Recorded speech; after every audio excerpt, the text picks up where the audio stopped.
where are we going from here regarding Tekken 8? Because we already have a Final Fantasy character. What are we getting down the line? Are we getting Johnny Bravo? Are we? Are we getting? Yes, please.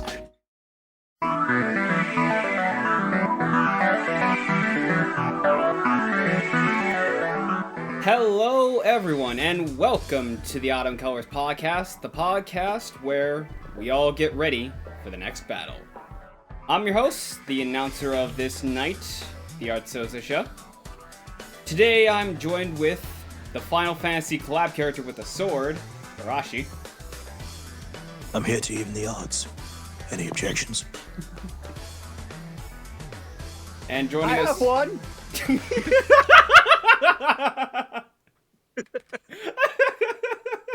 What? So you get to do a cool voice and I can't. I was set up for it. Don't judge me. I will judge.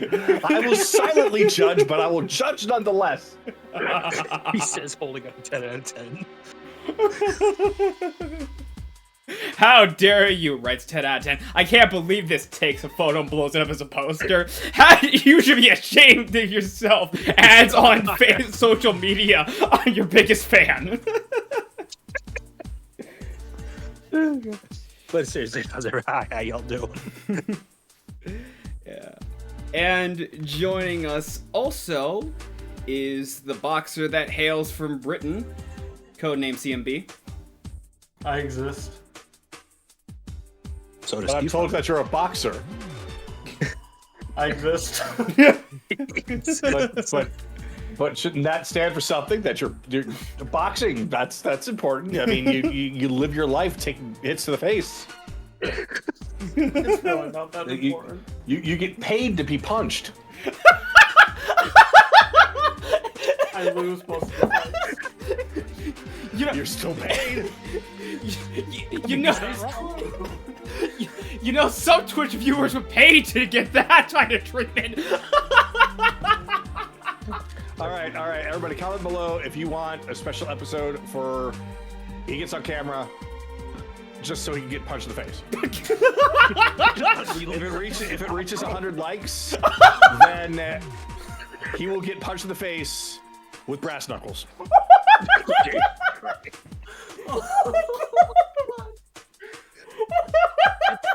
This man kick your puppy or something? What did I do to you? You said you're a boxer, you can handle it, right? No, he's right. Quick, fill your gloves with quarters. If only I had quarters. Unfortunately, all of my money is now digital in cyberspace. I'm always a punching bag. God damn. Yeah, you'll be alright. You're the Rodney Dangerfield of the group.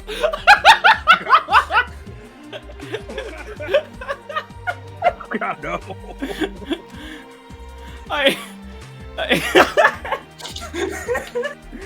Okay. Okay. He's dead, little gentleman. And finally, last but not least, joined with me is Not important. the goofy Power Ranger Samurai Kagato. I'm a what?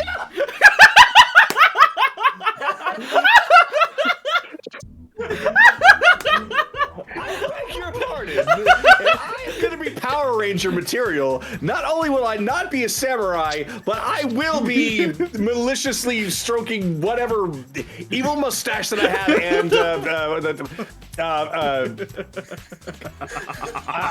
would just be Lord Zed. I would just be Lord Zed. I would just yes. Not some samurai. I will just be half naked and yelling at everybody. Like, come on, who are you fooling at the point? Oh, my face was red. This is a great start. Oh. I mean, there are benefits to being half naked and being able to yell at everybody, and nobody can say anything otherwise. Ah, yes. After all, who's going to stop you? Nobody. Oh, man. So Exactly. we'll just keep it at that. Now, let me sit back and continue to polish my shiny codpiece. I assume it's K-shape. Charles, bring me the polisher. No, of course not. Or later. Let's see. Let me get my magic marker here. Right on the codpiece. Make it into a K. Anybody have any other writing material? This marker doesn't work on metal. I've got polyester. How's that work? Polyester would probably work. I could absorb some ink, I think. Why don't you just use a blowtorch? Socks are often very absorbent, and they are made of polyester. So, Did you just? I would know. God, did you just say? Why don't you just use a blowtorch? No, but that is an idea for later. Are you sure you're not wearing it? No, that's actually the point. It needs to be worn. Each thrust is another heat blast in the face.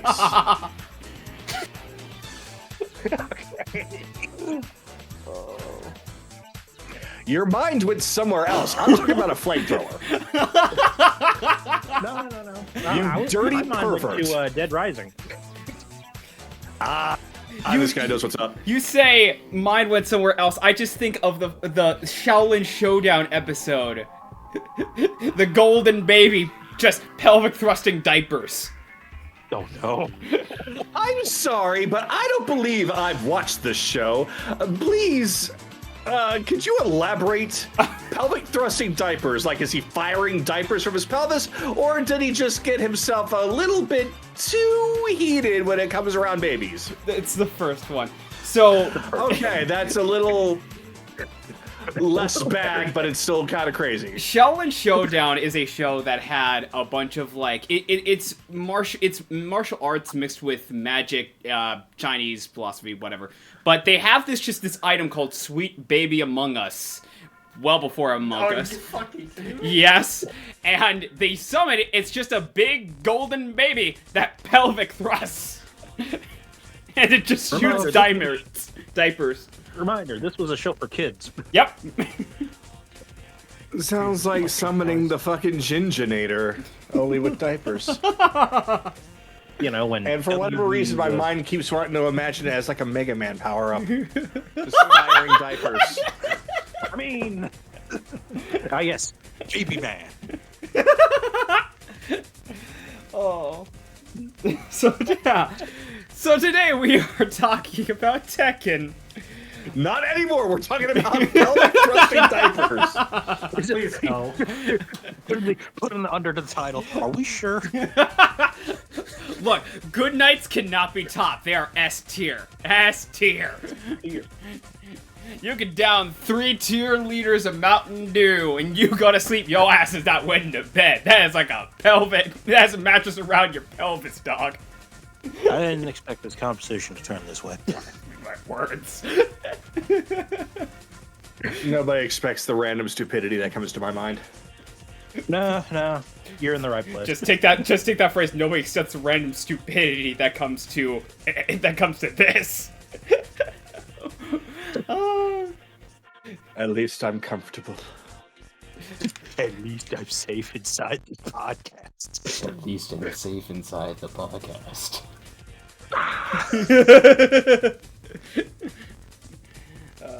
But yeah. Okay, so, Tekken. I guess we should just say this. How y'all doing? Well, I'm doing great. Especially after that. Yeah.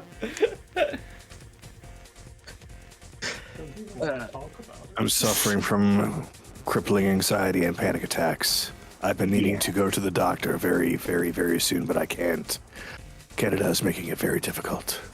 So I'm high on Monster Energy drink in order to make this happen. Understandable.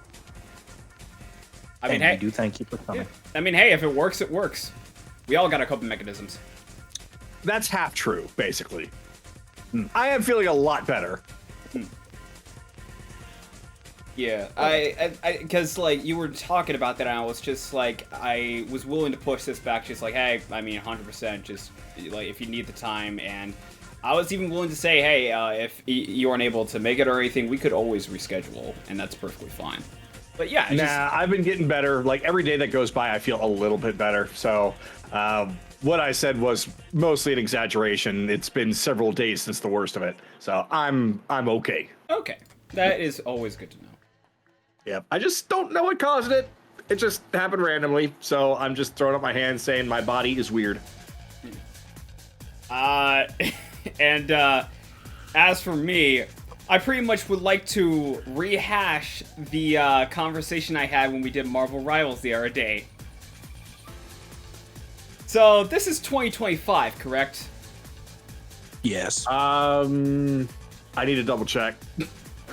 It just started. Okay, the computer says 2025, but you can't trust everything that you read on the internet. So I guess it's just a matter of perspective. Yeah. And usually the way that works is that it's to celebrate usually when the Earth goes around the Sun 365 days a year.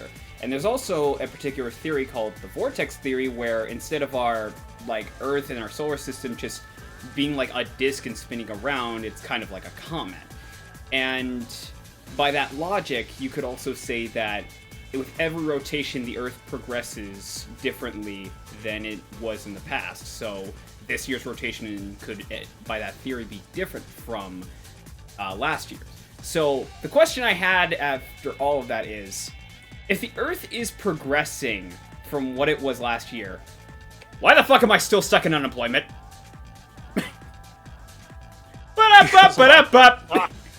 You've been forgotten by the Earth and the very people that you know and love. Damn, that's Either- morbid. Either that, or maybe you just aren't hitting the right keywords that the algorithm that they're using to hire people nowadays is actually looking for. You need more buzzwords. More buzzwords. Very important, those buzzwords. I'm already using dog shit beta male. What more do they want? Sigma Skibbity. Oh, God. Toss in a few AI as well. Rizletricked. See, the trick is to have your best AI assistant write it out for you to be detected by AI. You use AI for their AI. Fool their AI. It's genius. So what you're saying is he uses the AI to destroy the AI. Indeed. Fighting fire with fire. Which will then create another AI, and then the system will repeat in an indefinite loop until Terminator. The program asks, "Are you an AI?" My AI assistant, "Are you an AI?" And just like, huh.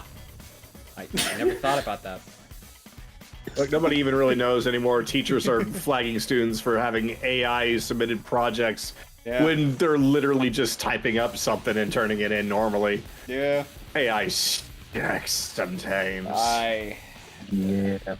But let's move on With to that, I lighter at least topics. wish you luck on the job search, Yeah. because I know how difficult it can be. I will say there is oh wow, the word just immediately left my head. Compromise. I have a compromise where I'm doing volunteer work currently, so it's not like I'm just sitting on my ass and just waiting to get a job. No, I'm putting that on my resume so that at the very least the computer can go, oh, so you actually are working. Do you at least have 5 years experience in your entry-level job? Fuck that. Do you have a college degree at the age of 15? No.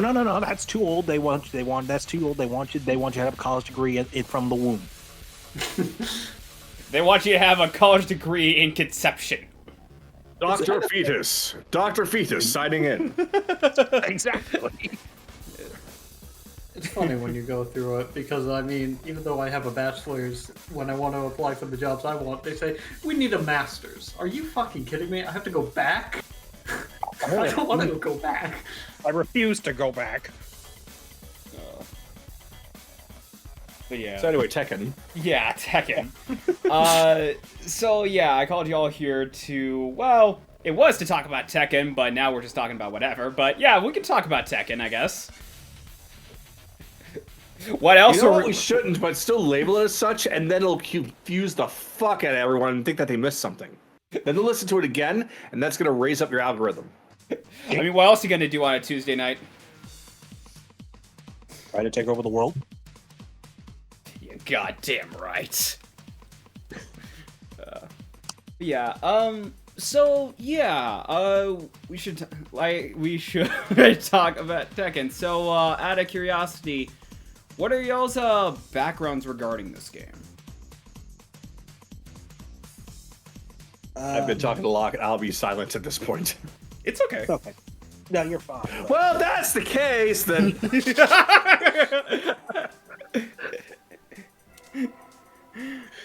Nah, somebody else take it from here. Yeah. All right, but yeah, I'll go ahead and start us off. So my background with Tekken isn't really the biggest one. I know when I was a kid, I used to go to the arcade and the movie theater and play Tekken 3. Then I got it for the PS1. After that, when growing up, I just stopped playing. Heck, I think it wasn't until like 2024 when I got it on my Steam Deck. Got playing Tekken 8, and then I didn't really start playing it until a certain DLC character came into the mix, and we'll get into that later. Mm-hmm. But yeah, that's my background with Tekken. Okay. Toad? Okay, so I first got Tekken 5. That was my very first Tekken game. And I never really clicked with it too much. I liked it, but I didn't really understand why. I played a bit of Tekken 7 around COVID. I didn't really like it at first, never really understood why. But then around 2023, I started to play it around my family, and we actually started to have a blast, and I actually started to really enjoy the game. And then by the time Tekken 8 came around, it pretty much changed everything. It quickly became one of my favorite franchises. Yeah. Okay. Kagura? For me, it was actually when Tekken Tag Tournament 2 came out. It was around this time that I was mostly a Marvel vs. Capcom guy, heavily so. I put a lot of that content on my channel.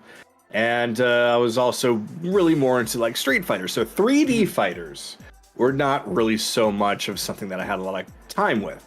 But being in Georgia, for whatever reason, this is a state that Tekken thrives. So I'm taking college courses, and this game came out, and there's a bunch of guys that are playing fighting games just in the student lobby. And somebody brought in Tekken Tag Tournament 2, and we just ate it up.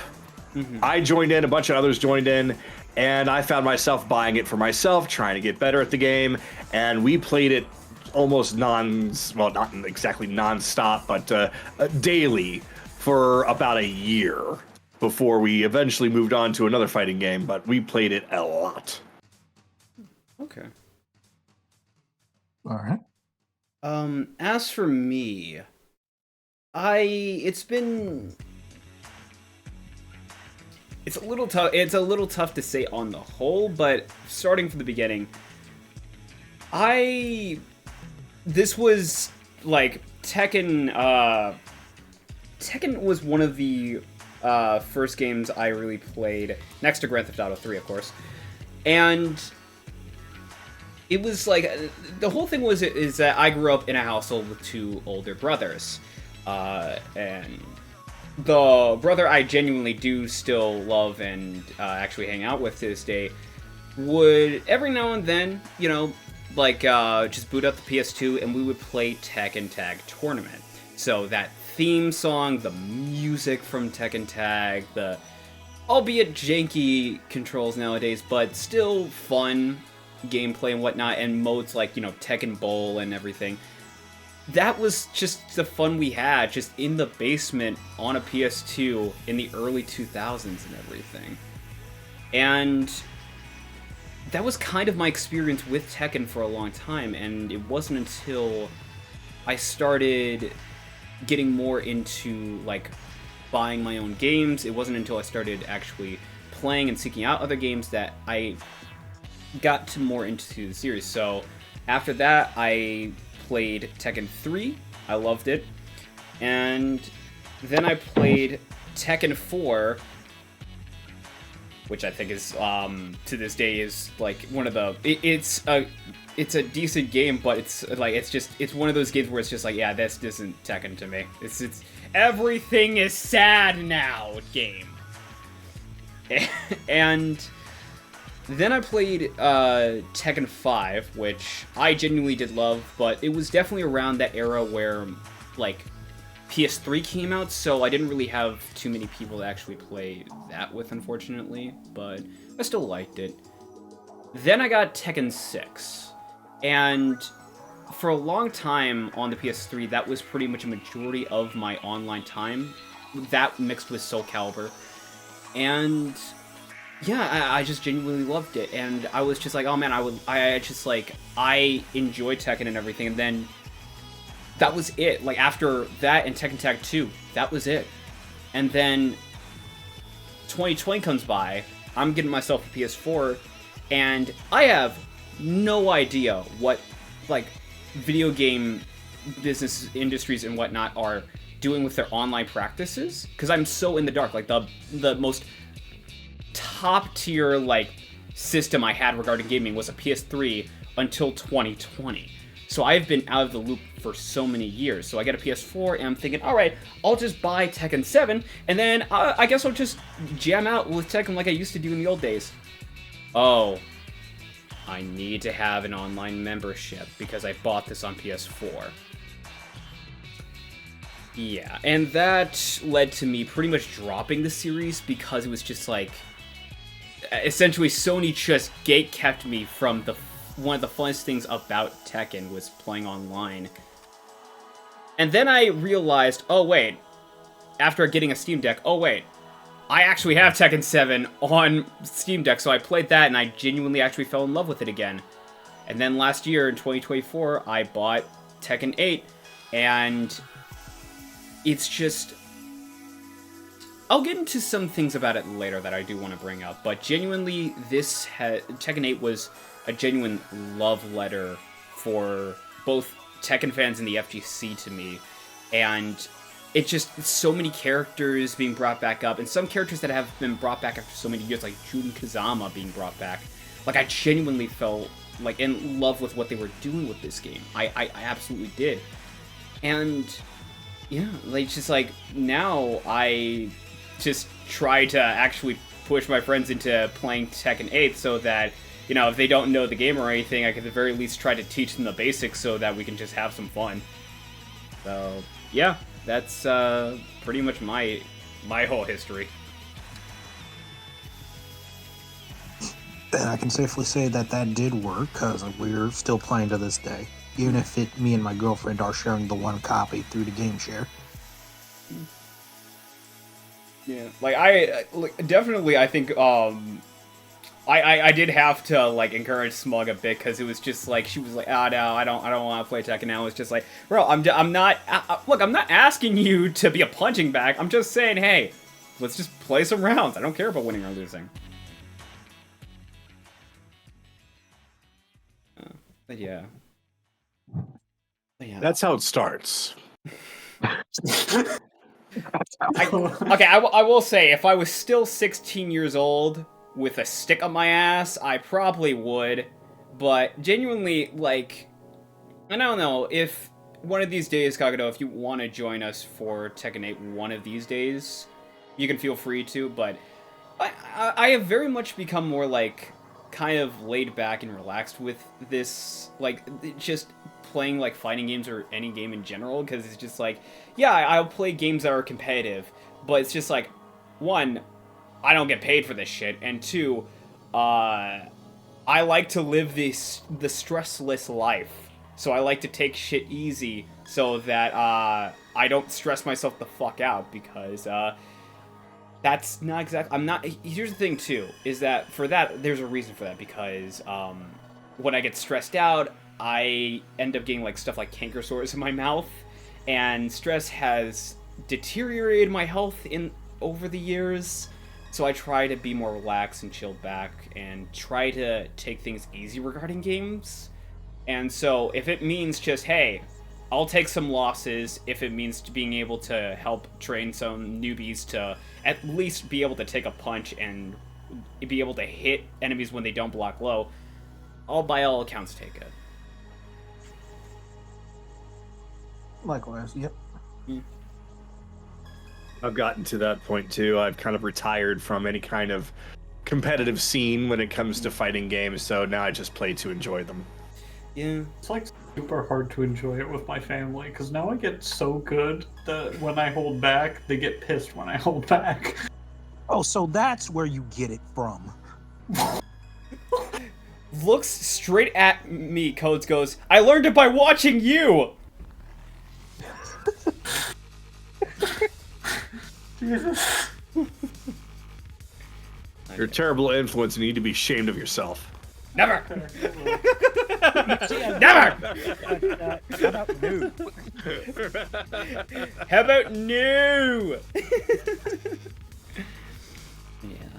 I definitely think, like, regarding Tekken, I think it is definitely out of... Okay, so the interesting thing with Tekken, I think, is, like, in the long line of fighting games over the years, it can feel or look regulatively like no different than Street Fighter, no different than Mortal Kombat, hell, no different than Virtua Fighter or Bloody Roar. Just to name a few. But in a lot of ways, I think with, not just Tekken, but I think with so many fighting games, they always have that one aspect that makes them like a hallmark and just cements them in a lot of people's psyches and whatnot and just makes them enjoyable. And for Tekken, I just feel the fun in a lot of what it does. Like, it has serious moments and serious characters, but there's always a lot of fun to be had. Like, Tekken is the kind of game where everyone understands one another, even the animals. Tekken is the kind of game where you can go in with a bear and a fish and start beating the shit out of somebody. Tekken is the kind of game where one of the most evil characters in the entirety of Tekken is friends with a bear, and one of his son is a sneakerhead. It's like that's the kind of tone we're working with here, and it's just like I feel like that is just the charm of Tekken to me, and that's why I love most about it.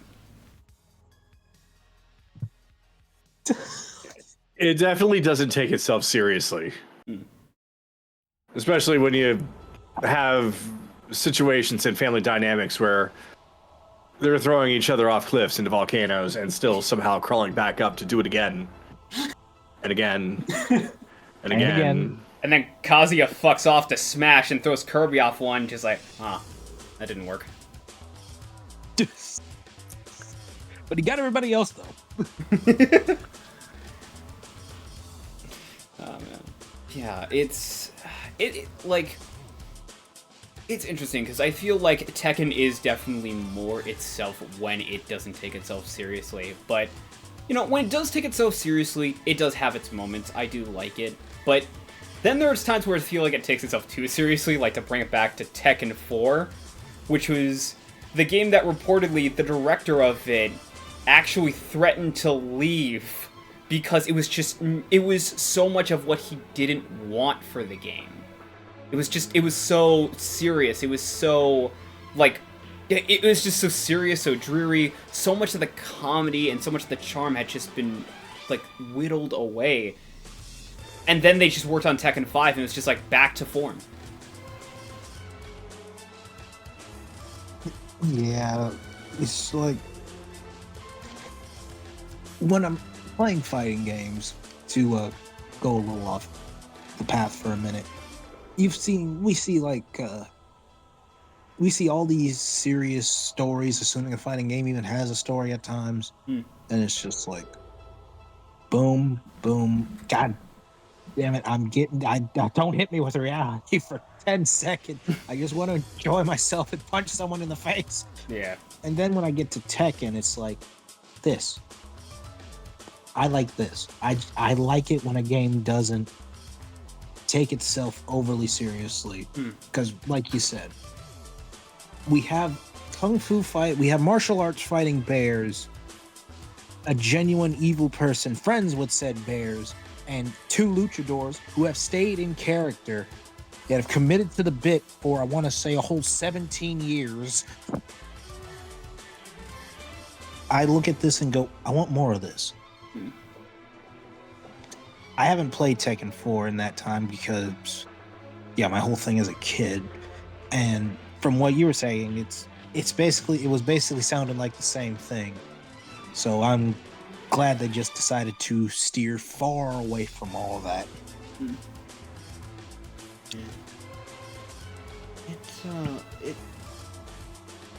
Like, you bring up the characters, and it's just like, I feel like that's a big part of it too. Like, you bring up the luchadors. It's just like, you have two big, muscular men with animal mask and dedicated to the bit. What is their pastime? Oh, this one hails from Mexico, and he tends to orphanages and helps kids and whatnot. Just like, that level of charm. Like, just a dude who's as buff as Mike Tyson with a scary animal mask is actually helping out kids who don't have families. Like, that's genuinely a part of that is what I just love, just the little details here and there. Like, again, for instance, Heihachi Mishima, just complete and utter asshole in every single regard. The one thing that makes him happy above all else is just playing with a pet bear. He's like all these other kids that I've sired and grandchildren that I shot in the face. Yeah, screw them. Now the bear, though. Eddie Bear cannot gotta teach them. be defeated. Too big, too cuddly. Indeed. I love how that can double. Like, it can just be as is, or you can double it as Heihachi is gay. Heihachi has a thing for the bears. I mean, I get it. so what I'm hearing is he's into Russians. Heihachi with a Russian accent. I need to see that. You're welcome.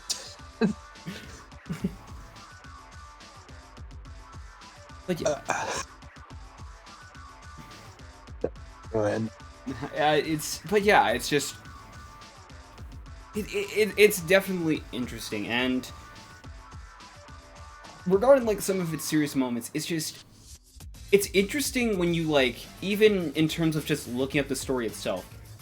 It's interesting how watching Tekken unfold from early days where it was very much just a case of like, yeah, we're just holding a fighting tournament with all fighters from across the world, which that's another thing I genuinely like. I mentioned it earlier, but how inclusive this game has been for over 30 years is just, I love it. Like, there's like, nowadays it's the popular thing where games have to be like diversive and inclusive, and it's just, that's the big, like, that is the big thing where it's just like, oh, we want to get enough people in the seats. But Tekken has been doing it decades now.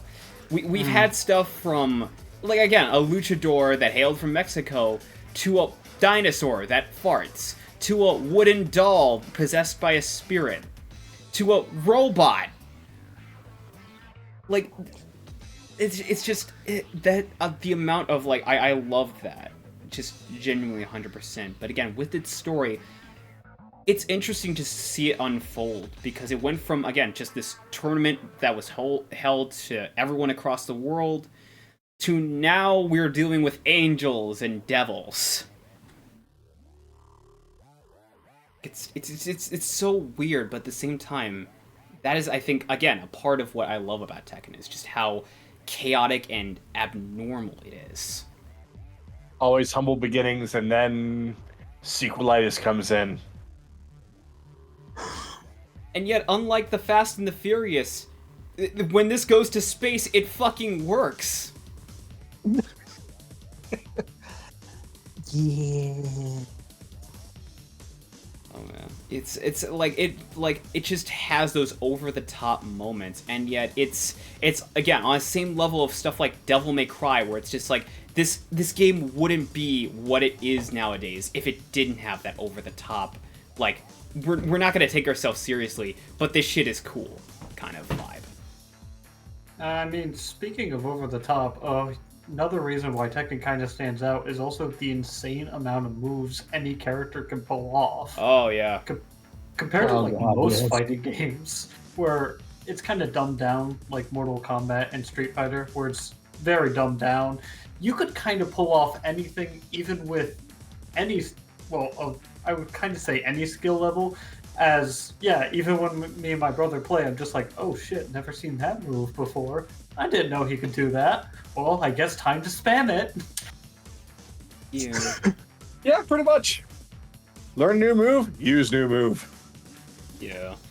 Like, that's a whole thing, too, is, like, Tekken, even early days, I could tell, was, like, this game with so many moves, and, like, it was one of those games early on that I thought of, oh, now I gotta learn all these moves, oh, I have to learn the 10-hit combo, so that way I can be able to do it. Hey, and I called my brother, hey, motherfucker, you wanna go 1v1 and Tekken tag? And I was like, alright, fucking, I'm down. I learned the 10-hit combo. Wait, hold on. Why is he beating my ass? Hey, can I get a fucking chance to... Oh, God, why am I dead?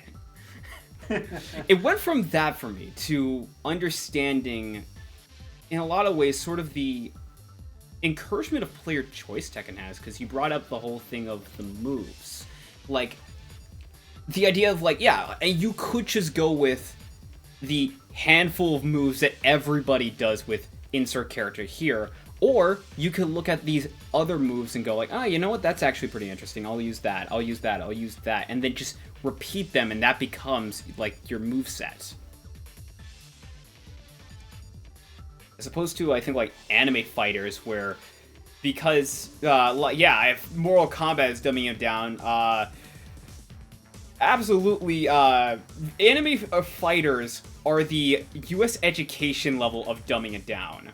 Because they are so goddamn easy to pick up. It's not even funny. Like, they... Yeah, it hurts to hear, but you're right. Yeah, like anime fighters, especially in Arc Sys games, if you know quarter circles, you've pretty much figured out almost every single character. That's it. That's really all there is to it. But in Tekken, like, yeah, sure, you could try the same kind of input with, say, Jin Kazama on this, but if you were playing, say, Jin Kazama from Tekken 5, or even like Tekken 3, he might not have the same moveset. And especially in Tekken 8, where they change up his moveset again. Like, I think that also brings, like, to, like, a big part of just how much work goes into this game, because it's not just, alright, so we have this character, let's just rehash the same moves. This character, rehash the same moves. No, they were like, okay, this character, let's update the move, that one, let's remove it, replace it with this. This one, let's change up the input. This one is different, because it's just like every single game, in my experience that I've played, has movesets for characters that change, get updated, or just get altered or removed. And you gotta relearn them. And in its own way, I kind of like that, because it's just, it's not an easy way out for someone who has played this game for 30 years going, yeah, I've been an insert blank character main since day one, I think I know what I'm doing, and then plays Tekken 8, it's just like, wait, why are these moves all so different?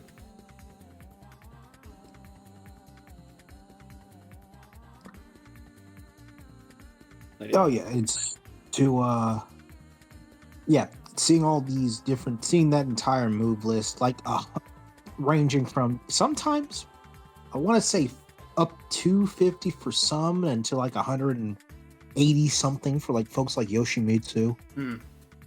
And this and like, holy shit! I actually took one look at his move list when I first started playing. I was like, oh dear God, I have to learn all of this.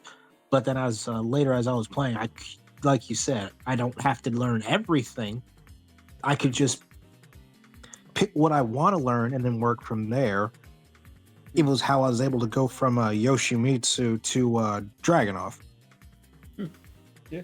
And even then, just because, like, technically this is my first Tekken game, officially. So I don't know what it's like for somebody who's been in the game as long as you have.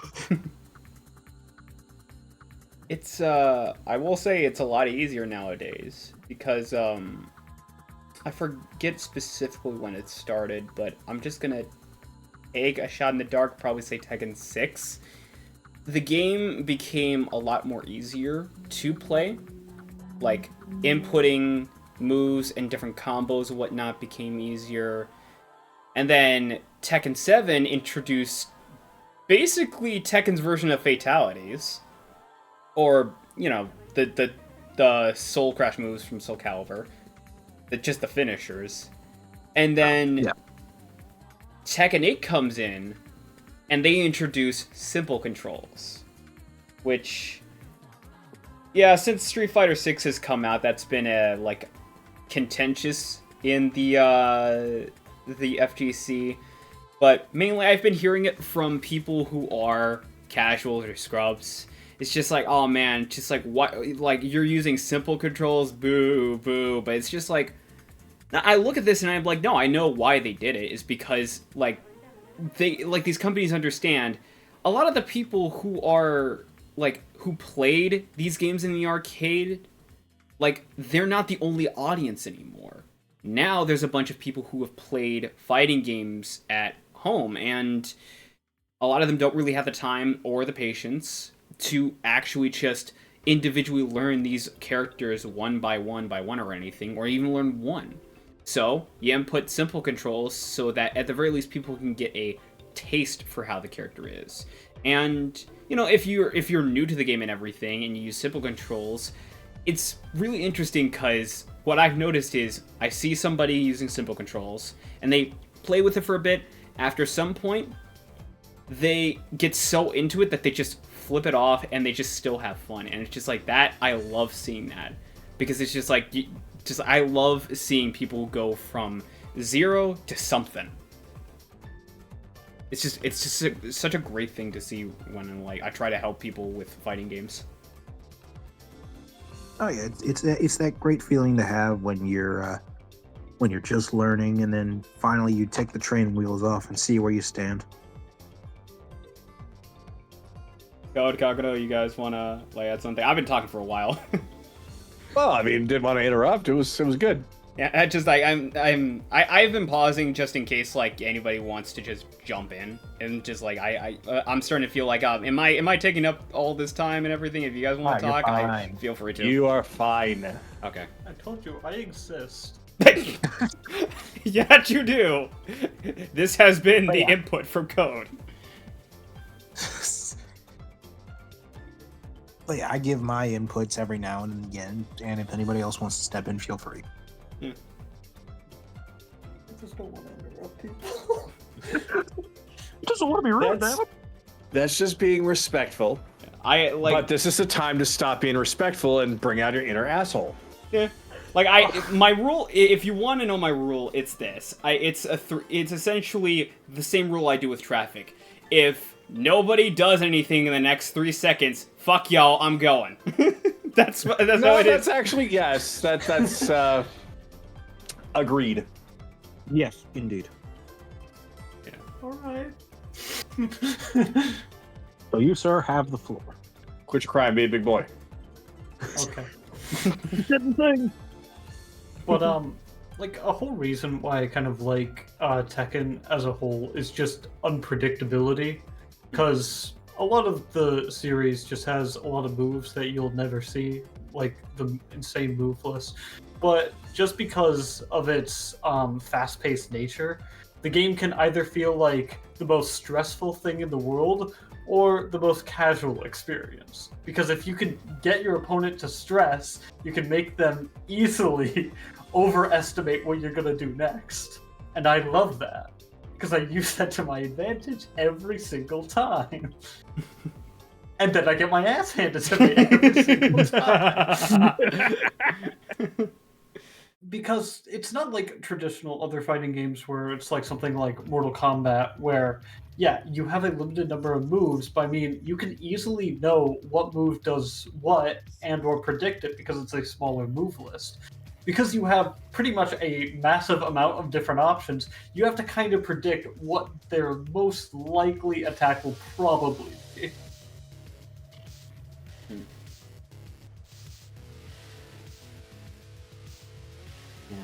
It's Yeah, it is kind of like that. It's. I hate to bring up a very cliched game, but chess, it is a lot that way. You're trying to outthink your opponent rather than just going and mashing buttons. You can only do that for so long. Yeah.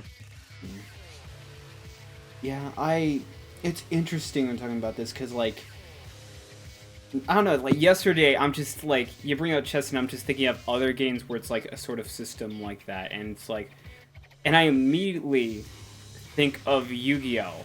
And just, now I'm just thinking about, like, it's sort of a contrast in a lot of ways, where it's, like, I mean, with fighting games like Tekken, if I get my ass beat, at the very least, there are moments or there are windows of opportunities where I could, at the very least, maybe try to cut back on it and be able to get somewhat of a second wind, like be able to get my footing again. But it's just now I'm just thinking of Yu-Gi-Oh, where I was just like playing it for hours on end, and then I say playing in quotation marks because it's very much a case of me just sitting, looking at my phone. It's my turn? Okay. I do this, and I can't do that. End my turn. And then back to another hour of waiting around. No, but like it's I know it has nothing to. You're one of those? No, combos. Oh. I thought you were like, I'm one of those people. No, I don't do that shit. I played before, like, Synchros came out. I am a sea stealth attack player. I don't give a shit about combos. I just send your shit away and then hit you. Yeah, look. A man of culture. Fine. Anytime I play Yu-Gi-Oh, I just, like, I will see all of this, like, they will write down the fucking equation for the atomic bomb on the field and throw it at me, and I would just go, okay, mirror force. All that is gone. Anyway. I love those, I just love those moments, but it's just like, in the same mindset, it was just like, I also love when, like, Tekken, it's just, it does feel like chess, and essentially where, in a lot of ways where it's like, it feels, I think, that exchange, like that back and forth, above all else, like, forgetting as a video game, this is what I love about fights in general, is the back and forth. There's one thing I despise. It is constant curb stomps. It's constant sweating. Because, above all else, it is boring. Because there's nothing new, there's nothing interesting. You already just expect, this person is a pro player, Justin Wong is going into Marvel vs. Capcom and just absolutely curb stomping and doing infinites.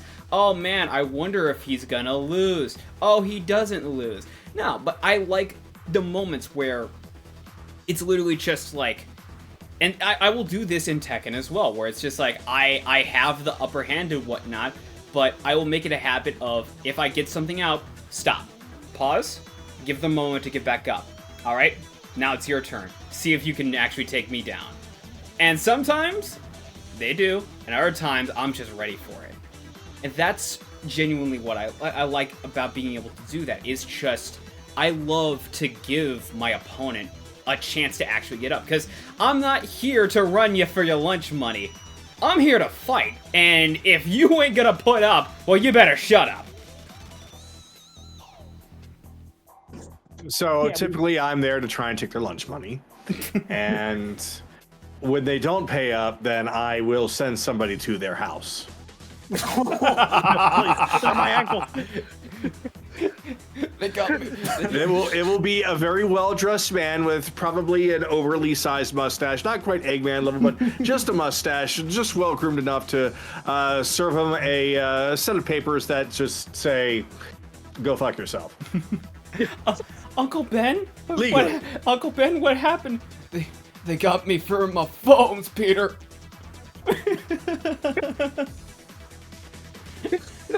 Okay, so we have one who can who's just in it for the fight, and another who just wants to take everybody's money. Please, not the kid. Please, I have kids. Don't worry, they're next. No. Do not worry. I do not do money matches with kids under the age of 5. But everyone else is fair game. Oh yeah. I also do not do money matches with kids over the age of 7.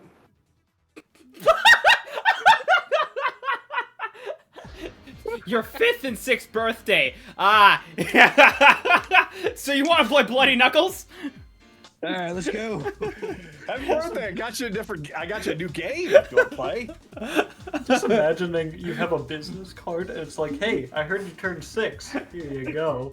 Here's my card. It's Get the business cards to his parents. Like, hey, do you need to teach your son some humility? It's the regular show moment of the president. She's like, hey man, I got you a present. Ah, sick! What'd you get me? Just right in the face.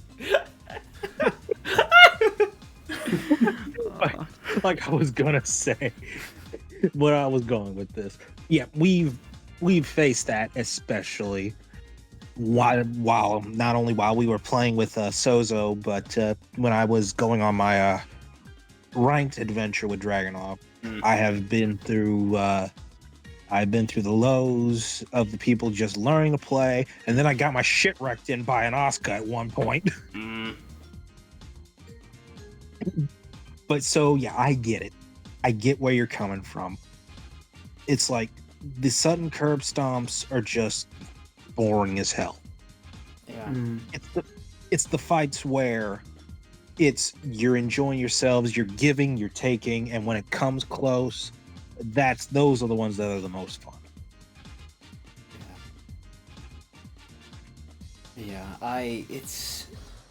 And that also brings up another topic, which, to anyone who has not been on the scene for Tekken in a while, it can be hard to notice, but this does bring up another part of the conversation, that being the online side. And I'm not necessarily talking about, like, oh yeah, it's hard to find, like, online matches online. Because no, I will find online matches on Tekken, be it 7 or 8, no problem. The problem and I am absolutely not going to censor myself on this. The problem are the cunts who absolutely go out of their way to get bots and scripts just to cheat on ranked mode, just to up themselves. Because that has been a problem, as far as I can tell, from Tekken 7, where people will just switch on a bot on a ranked mode, and anything that I or anyone else does is immediately anticipated, and there's an immediate expectation for it. And it is so fucking aggravating. It's just... I hate those motherfuckers so goddamn much. Even more so than the people who think it's a fun idea to... Because there are people who will do this, who... I don't know where the hell they get this money, but they will buy the game, and they will buy, like, 2 fucking consoles, and buy a game again, and then go toe-to-toe with just themselves in a mirror match online, just to up their ranking to whatever the top ranking is, and play themselves off as a pro, when in reality it's just like, nah, you're not, like, dude, the guy could kick your ass. It's just like, I fucking, like, that's the biggest fucking thing I have hated regarding current day, like, honestly, current day fighting games in general. It's just the people who think that's, like, such a great idea, because it's just like, it's just, if you're going to, like, do that shit, I don't care if you do it in a private lobby with people you know, and if they have already consented to it and everything. You take that shit to a public lobby on casual or ranked, it's just like, dude, I hope you get banned. I hope that fucking Bandai Namco knocks on your door, knocks you the fuck out, and then just robs everything and then leaves a shit on your doorstep. I hope, like, if you have a dog, I hope that they pee on your leg and then right in just their mouth, just bark, bark, bark, bark, bark, just fuck you and the horse you rode in on, paw print, and then just eat all of your food and then just take off. I hope a whale gets dropped on your house the moment you try to boot up a fucking bot. And then not only that, the fucking African dogs that usually hide within, like, dead carcasses of animals suddenly pop out and immediately just eat your flat screen and your router. I hope nothing but misfortune falls upon you in Minecraft. Jesus Christ. So tell us how you really feel. So anyway, online ranked is actually kind of fun. But yeah, it's, oh, man, that is the one of the biggest things I have, like, it's just the biggest gripe I and so many people have had. And there's a number of things too, of course, like the BM problem. And yeah, that is a joke for bowel movement, but really, it's in the fighting game community. It just means bad manners, and yeah, that's a genuine problem when people take this shit too seriously. It's just like the low tier god level of taking it too seriously, and it's just like, yeah, and there are some people that just can't fucking deal with, like, they're just some people that can't fucking deal with it being a game. It's just like, oh man. But, you know, above all of that, it's just like, as aggravating as that can be, I do think it is important to look at some of the good stuff that has come out of, like, Tekken, especially in recent years.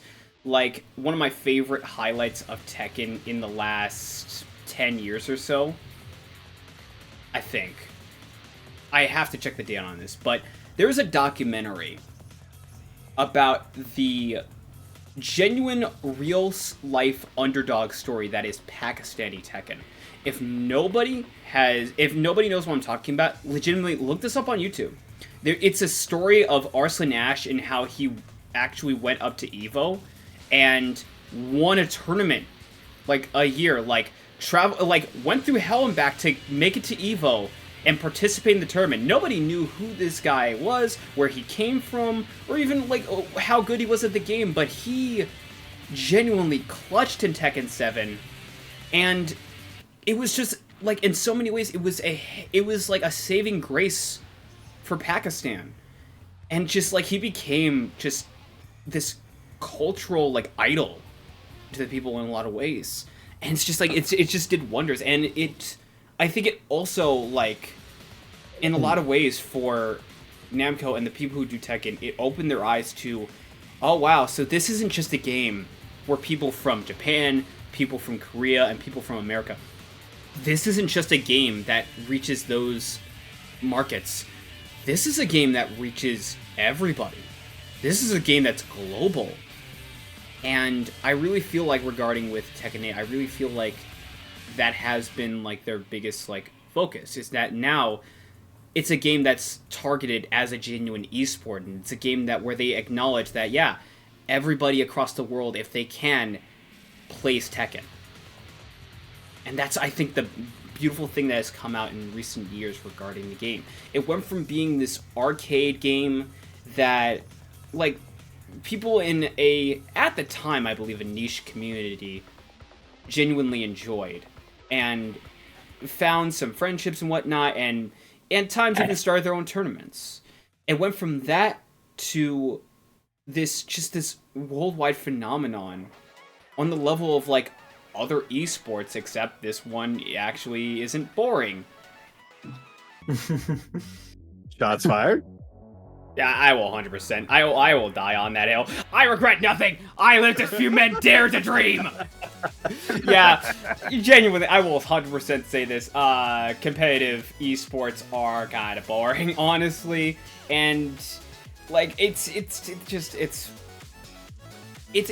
a lot more fun, I think, with games like Tekken because they are nowadays made with the idea of people watching a match intended. Because now they have like, oh, you're neck and neck, and oh my god, there's like both of you are going for a move at the same time. Let's zoom in, slow down, and we're about to see just who hits first.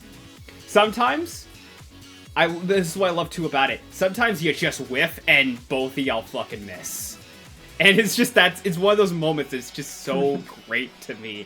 And it's just, it makes it so, to me, it's just, makes it so fun to play, but also so fun to watch at times.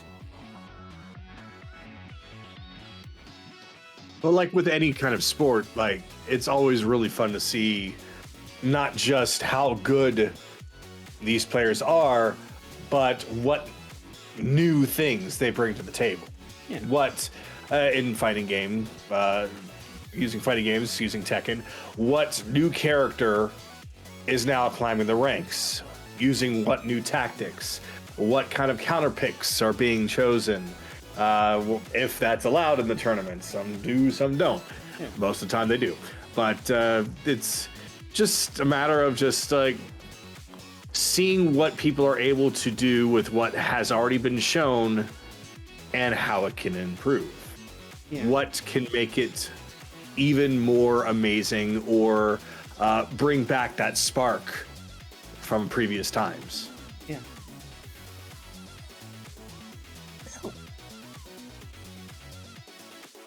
Yeah, I definitely agree on that. And it's just interesting. And regarding the whole thing on new characters, I think it's a good time to talk about the aspect that has divided a lot of people in Tekken and the FGC, and that is guest characters. If it should have been in. If it should have been in, yeah. Yeah. Just get out there now. Yeah. I mentioned this when we talked about the Game Awards, and I looked into this too, regarding, because we could just get into it with Clive Rossfield, because he's the biggest elephant in the room regarding guest characters right now for obvious reasons. But genuinely, I looked into this. I mean, Final Fantasy 16 came out last year alongside Tekken. And what that has said to me is essentially, and looking into it, the process and the practice of, bringing in a collab character, at the very least for, Harada and his team with Tekken, they would have to spend at least, a year or two discussing and talking with another business, another party, and putting things in the work for a collab character to come to life. And I think the reason why specifically they chose Final Fantasy 16 is the same reason why they chose Noctis in Final Fantasy 15. And that is because, above all else... Marketing! I'm sorry, go ahead. No. No, that's absolutely right. It's marketing. You nailed it on the head. Yeah, it's marketing.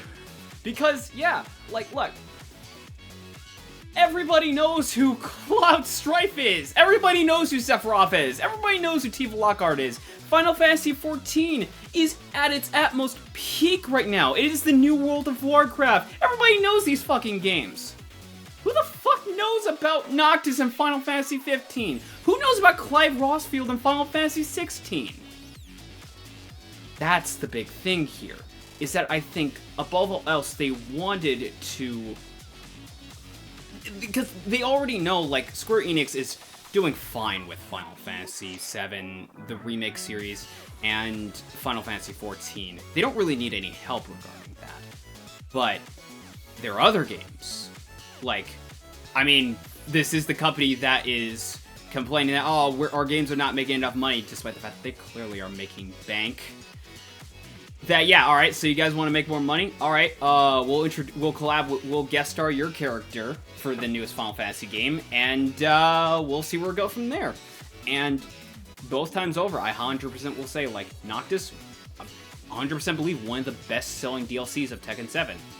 In the same vein, Clive Rossfield, like, again, yeah, I know so many people wanted Tifa, and 100% I was even predicting Tifa was going to be collabed and showcased at the Game Awards by all accounts, because it's just like, in my mind I was just thinking, what other game would they have, what other character would have come? I mean, Final Fantasy 15 collab did so well, they would have to have done this, but Clive Rossfield is just, I just think it was an interesting choice, and also, it is interesting because it has opened the doors to just how, the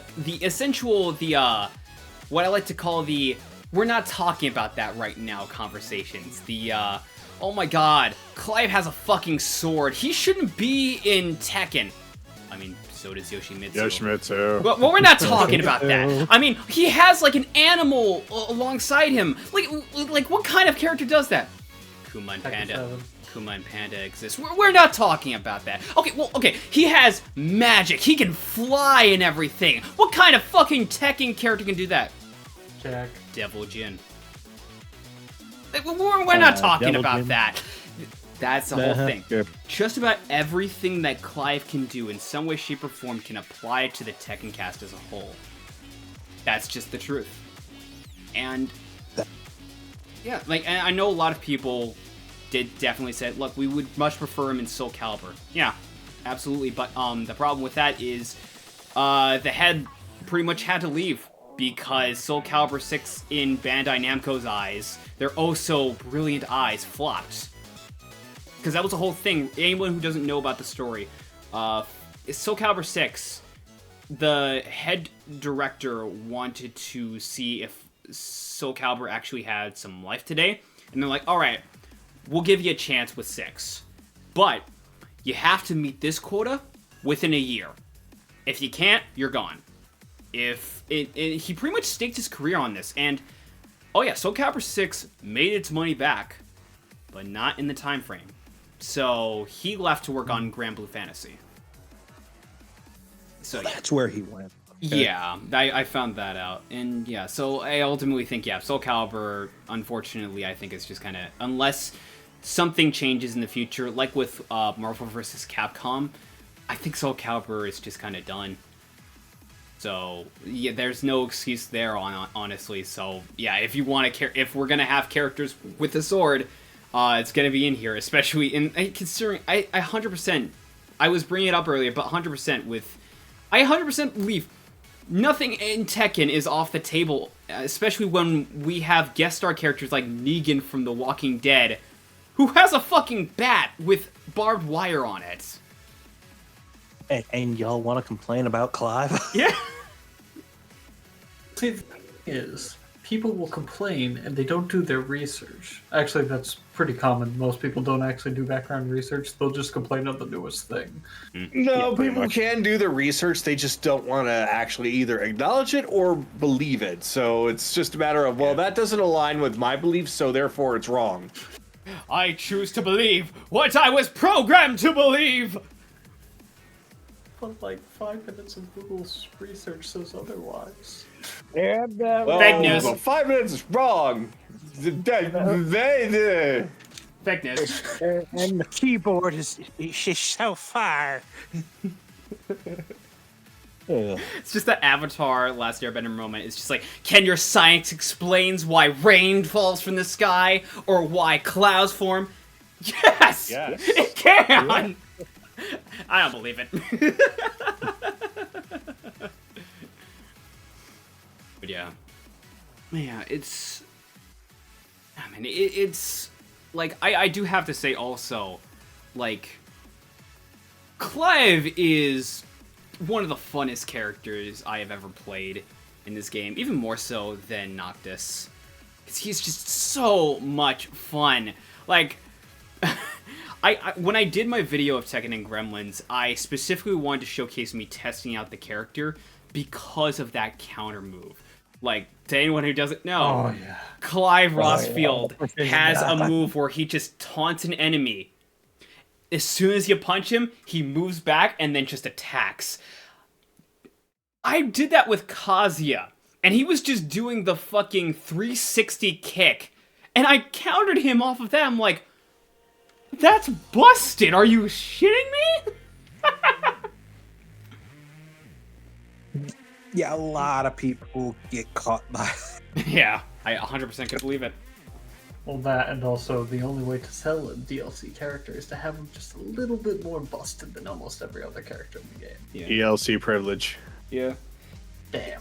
Here's the thing, like, if they did the same thing as they did with Tekken 7, and essentially made a collab character in the base game, I 100% think Tifa could absolutely have been up. Because that's the thing, it's just like with Akuma. Like, yeah, he's mad powerful, but in regards to his moveset, not a whole lot of what he does is incredibly out of the ordinary regarding, I say ordinary, but out of the abnormal for what Tekken is capable of. That's the whole thing. Then you get to the DLC. It's 100% like you have a character that uses a sword, has a command grab dog, can summon Ifrit, flies, wings, magic. This is some DLC bullshit. Is a ridiculous recovery, busted counter, Bayonetta combos. What the fuck?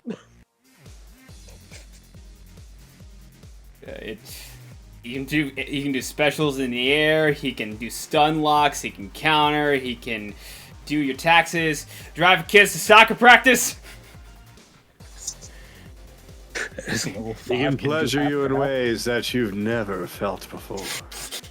you say that. But some of them scenes in 16 have gotten people woof. Yeah, it's also interesting, especially considering that I mean, one way or the other, I mean, like, the Tekken 7 really did, in a lot of ways, showcase what was possible in regards to, like, guest characters. Because, yeah, like, the first 3 to 4 characters or so, I don't know, I think it was, like, the DLC was, like, Akuma, Noctis, Geese Howard. Yeah, Geese Howard. And then it was Negan. I think, like, the first 3 guest star characters were all characters, or not all characters, but essentially all characters tied to a specific fandom or niche. Like, Noctis is tied to the RPG and Final Fantasy, like, community. Geese and Akuma are tied to the FGC communities. But Negan, you're bringing in people who, like, either are fans of The Walking Dead or just have heard of, like, The Walking Dead and whatnot. Like, that's a whole new box just to open, and that's what gets me thinking. It's just like, where are we going from here regarding Tekken 8? Because we already have a Final Fantasy character. What are we getting down the line? Are we getting Johnny Bravo? Are we? Yes, please. Like, I 100% Johnny Bravo, Ren and Stimpy. Can we get Tom and Jerry? Can we get Tom and Jerry, Bugs Bunny? Like, come on. I mean, the game they were in already flopped, so they need a new home. Can we get Kermit the Frog? Eustace Bag from Courage. Stupid dog. Stupid dog! You ain't look bad!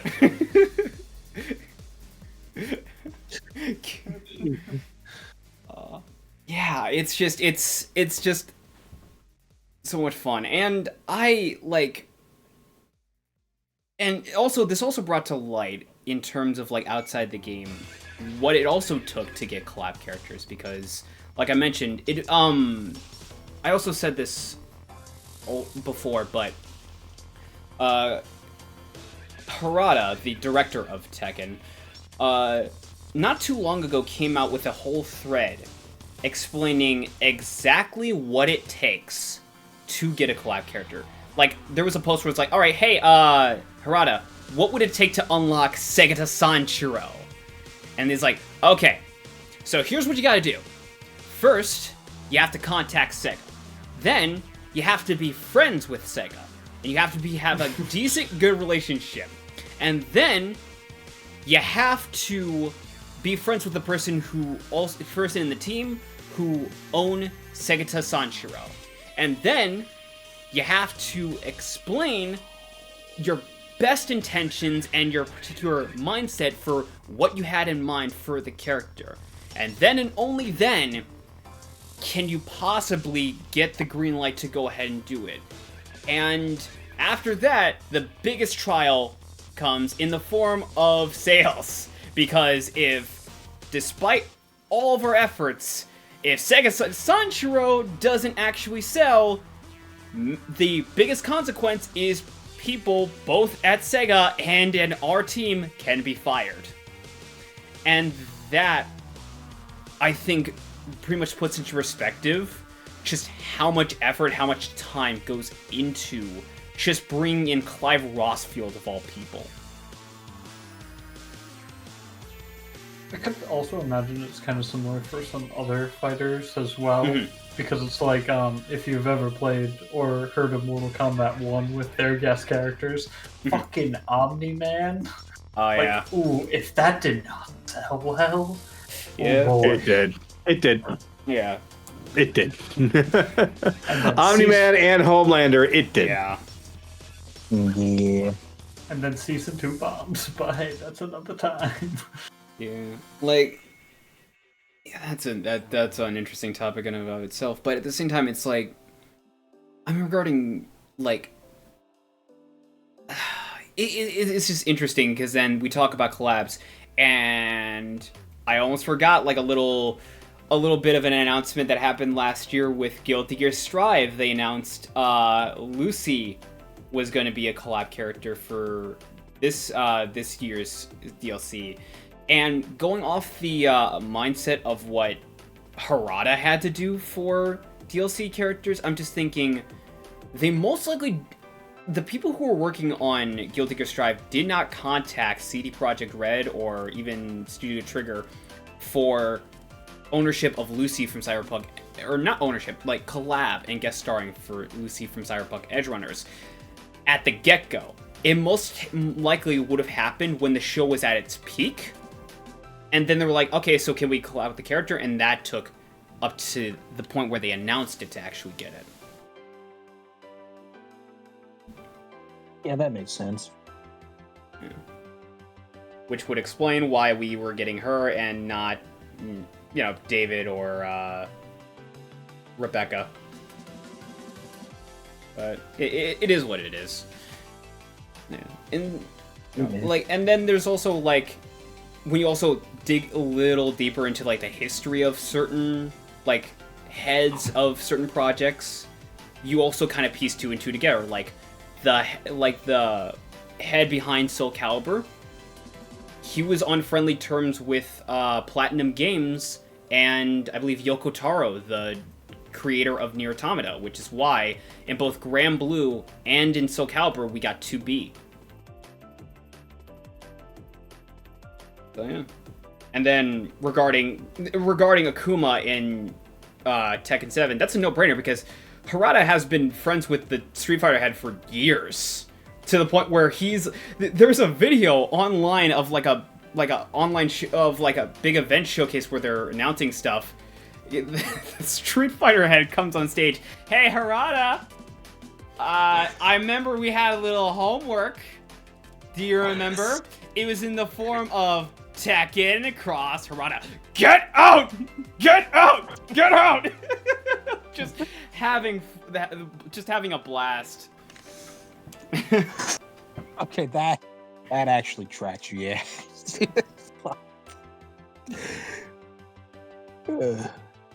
But no, yeah, people that keep clamoring for these guest characters just don't get the process that it goes into this sort of thing. It's like they think it's just like with a snap of the fingers. But no, like you said, there's this whole thing. You gotta have connections, you gotta have the money, and if Yeah. it doesn't work, you're all screwed. Wasn't that the same case for Smash Brothers? Like, Yes. Yeah, like, not everybody's a Sakurai. yeah, not everybody's Sakurai, but also, can you imagine how much money went into getting Sora? Like, Disney ain't fucking cheap. They said that he was the #1 choice, but he didn't appear after the ballot. My guess was that they couldn't afford him at the time. They used the sales of that Smash to pay for him. Which I 100% believe, because when you have Joker, when you have Sephiroth, when you have Kazuya, when you have Sans, when you have Steve from Minecraft, all of these different characters you're collabing with, yeah, that game is gonna be one of your best-selling games. And it's like, I definitely think, like, I don't think they would have done it if it wasn't, by any chance, Sakurai's last title to work on. And 100%, I think that's him going off with a bang, just putting all of the money that they were able to earn from Smash and whatnot, and then some and whatnot, and asking Disney, hey, can we just get Sora in our game? But yeah. And then just okay. I guess you got enough cash. I guess we could have a talk. Yeah. I mean, like, Even like already, I mean, like, people could say, like, Sora is Kingdom Hearts, and that's owned by Square Enix and Disney as well, but not just Disney. But, I mean, Square Enix was an easy sell. Like, Square Enix characters have been showing up in Smash for years. That's an easy market. The hardest market was Disney, because they don't really have Disney characters in Smash. is like, and technically you could even say it wasn't even if you did get Disney, which they did. Apparently, even Nomura tried to keep it from happening, which is weird. I don't know. But yeah, we're gonna not veer into that because that's a whole thing in of itself. I mean, we can also talk about some other collab characters. Like, for instance, fun fact, did you know that in Soul Calibur Cloud Strife was going to be a collab character? Really? Yeah. I forget. Did not know, but heck, definitely makes sense. Yeah, I forget which game it was. It was either 3 or 4. It was one of them. But Cloud Strife, like, everything was set. Everything was ready to go. They had an agreement with Square Enix. And then, at the last possible minute, Square Enix just out of the deal. And they couldn't get it. So, instead, they went to Tekken's doorstep and said, hey, we need another character. Could we get someone? And they gave them Heihachi. Yeah. And Then if that was Heihachi, then I think that was 3. 3, yeah, okay. But yeah, that's it's one of those things where it's just like it adds the whole thing of how much time and energy can go into collabs, but at the same time how risky they can be on so many levels, because the fact that Square Enix just outed of a deal like that can just say, what if that happens down the line with other stuff? Like, what if, say, I don't know, for example, Baldur's Gate 3. What if Tekken goes, alright, we want a character from Baldur's Gate 3. We want Asterion. And then Larian goes, okay. And then last possible minute, actually, we change our mind.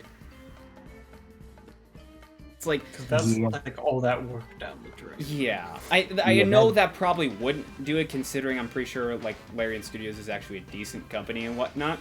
But yeah, they are. I mean, I'm comparing it to Square Enix, so yeah. I mean, by comparison, they're goddamn angels. Yeah, absolutely. But yeah, it's just that the point is, it's just like, it's just there. I don't know. There's a lot of respect, especially considering like I think there's kind of rumored more or less like it's possible characters are not necessarily going to be the only collab. It's not even going to be like cosmetics. Potentially, there might even be, and this is just hearsay, but there might even be stages. Because people have been pestering Harada, hey, can we get collab stages? And one stage that has popped up time and time again, without fail, online, he even made a tweet about this. Okay, so people have been asking me about this. Why do people want Waffle House as a stage in Tekken? Oh, for fucking sake. And it's just, stuff like that, it's just like, I know it's hearsay, but one, it's also Tekken, and two, I 100% believe if guest stages were to happen, Waffle House would be up there. But yeah, if all things considered, I mean, like, yeah, it's just interesting to talk about regarding that. I think that's why quite a lot of companies choose to make their own DLC characters and their own characters to even bring back from previous entries. Because I know, like, my brother who got really into Tekken because we played, he's just this like, why do they have Eddie Gordo as a playable character? He says he's a wasted slot, but it's like, listen, they're just trying to go with the characters they just feel are the best that they can bring back. It's hard to sell someone on a season pass, especially one that costs $40. Oh, you're talking about 8. Oh, you're talking about 8. I'm like, wait, Eddie Gordo is a wasted character? I'm just like, have you seen what he can do? But no, you're talking about 8 as a DLC. Yeah. Yeah. Yeah. Well, I'm just saying, it's like any season pass though, from any Tekken, mostly 7, 8. I don't know if there was much DLC on 6 and or Tag, because I never. 6, I don't. Okay, 6 was before Bandai Namco really pushed for DLC practices. Soul Calibur 5 was around the time when they really started doing it, because they had DLC, like they had one DLC character, but they also had like DLC packs for Tekken costumes. That's why I remember the most playing from it. But yeah, I definitely think it's regarding the DLC, it's just the different characters that they have been inviting. In some ways, like, I can kind of see why, like, bringing back Heihachi after he's died for the 75th time, I think that's a decent surprise, especially for Tekken fans. But then you get characters from Tekken Revolution, of all things. And considering what we've all said about our background, I'm just going to assume none of us played Tekken Revolution. No. Never even heard of it. Yeah, and when I looked into it, it's no wonder why that is, because so for a bit of time now, there has been a question in the FGC roaming around. It's just like, would it be more beneficial to play fighting games at home, or is there an audience that would much prefer to play it like an arcade? Like, would you like to, play it like is there an audience to play arcade games in this modern day? Which is a nice sentiment. It's a nice touch, like touching back on the roots for a lot of these Tekken games. I kind of respect it. But we got Tekken Revolution, which followed that mindset on, if I recall correctly, mobile devices. Oh no. Pay to play. Oh, God. Yeah. Now, it had, from what I've seen regarding some of the DLC they've been bringing up, it had some noteworthy characters. Like, I know a lot of people are fawning over Eliza. There are people that definitely love, like, Lydia in Tekken 8 DLC. But, yeah, that game was just a massive shot in the foot. Oh my god, like, it's just, again, good sentiment of what they tried. It's a good sentiment of, like, yeah, we want to sort of touch back on our roots, and we want to see if there is an audience for arcades, but it would have been more beneficial to just, like, maybe just make Tekken Revolution just an arcade game in arcades instead of a mobile game where you just like pay to play.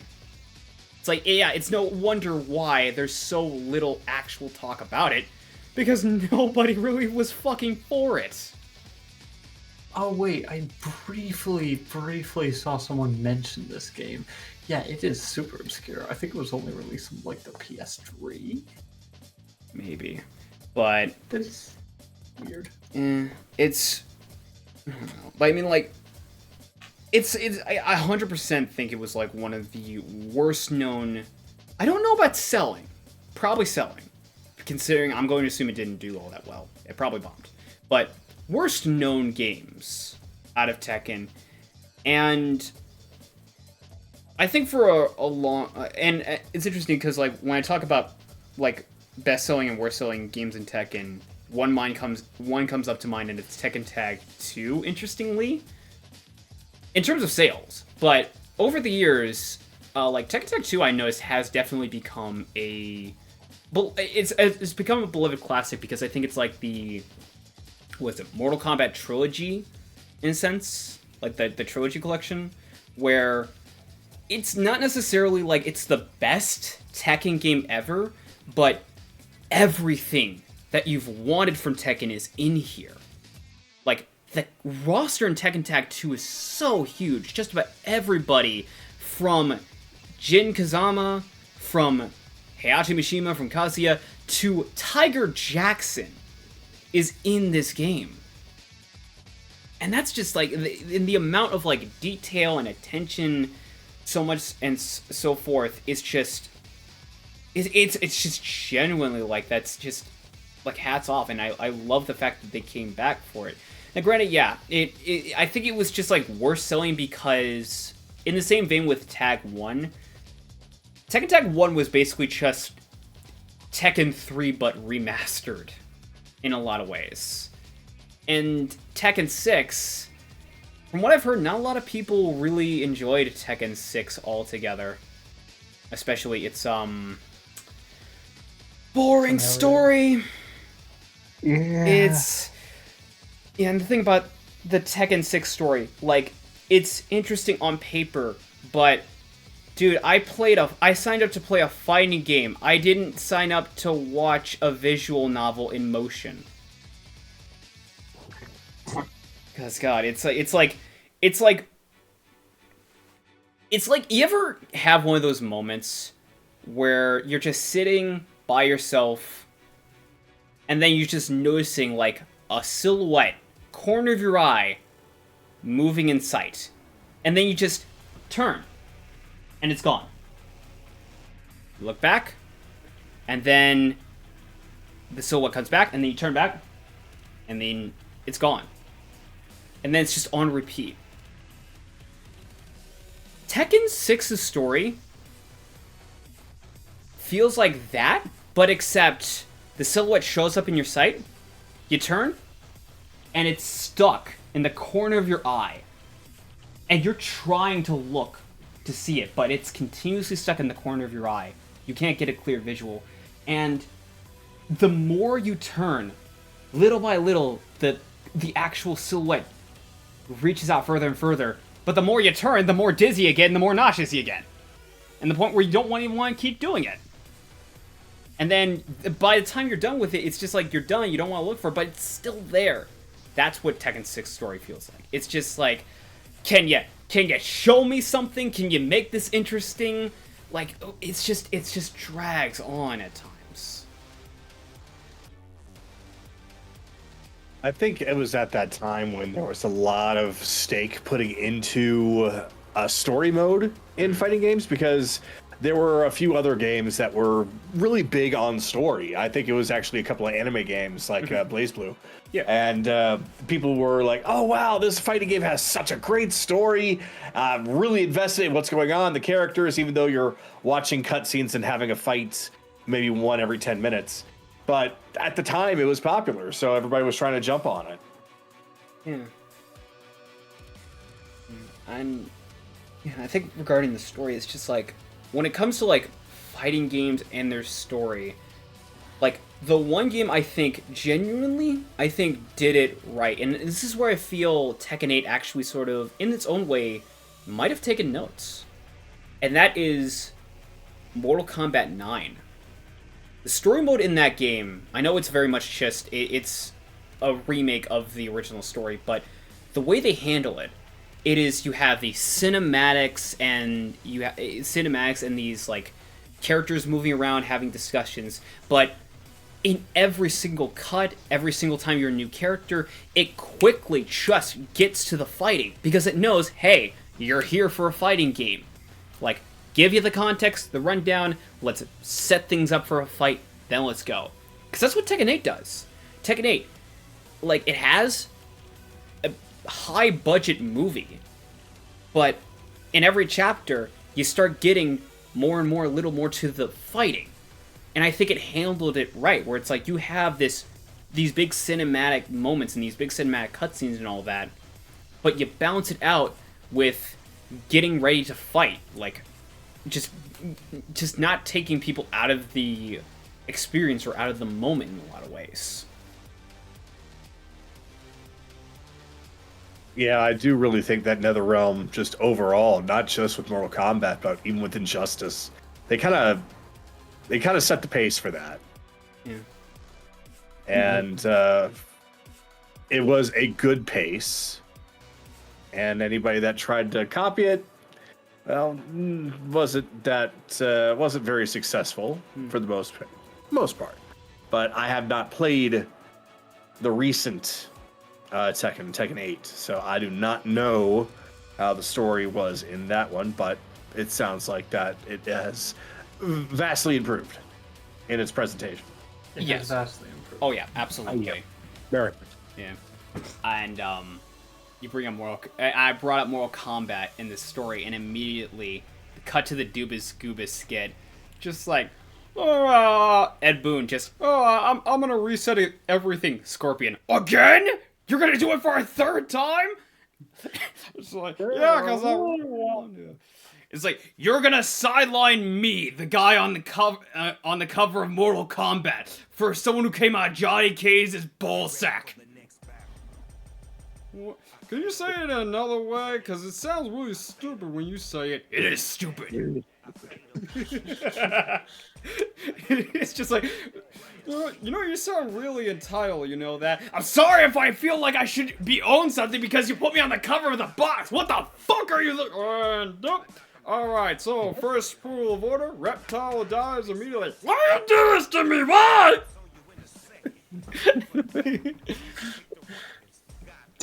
But yeah.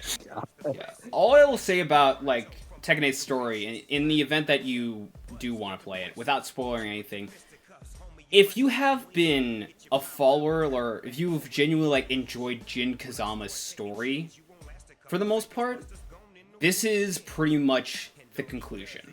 That's where I'll say that. It's pretty much the capture. Yeah. And Like how... Oh, sorry. no, what were you gonna say?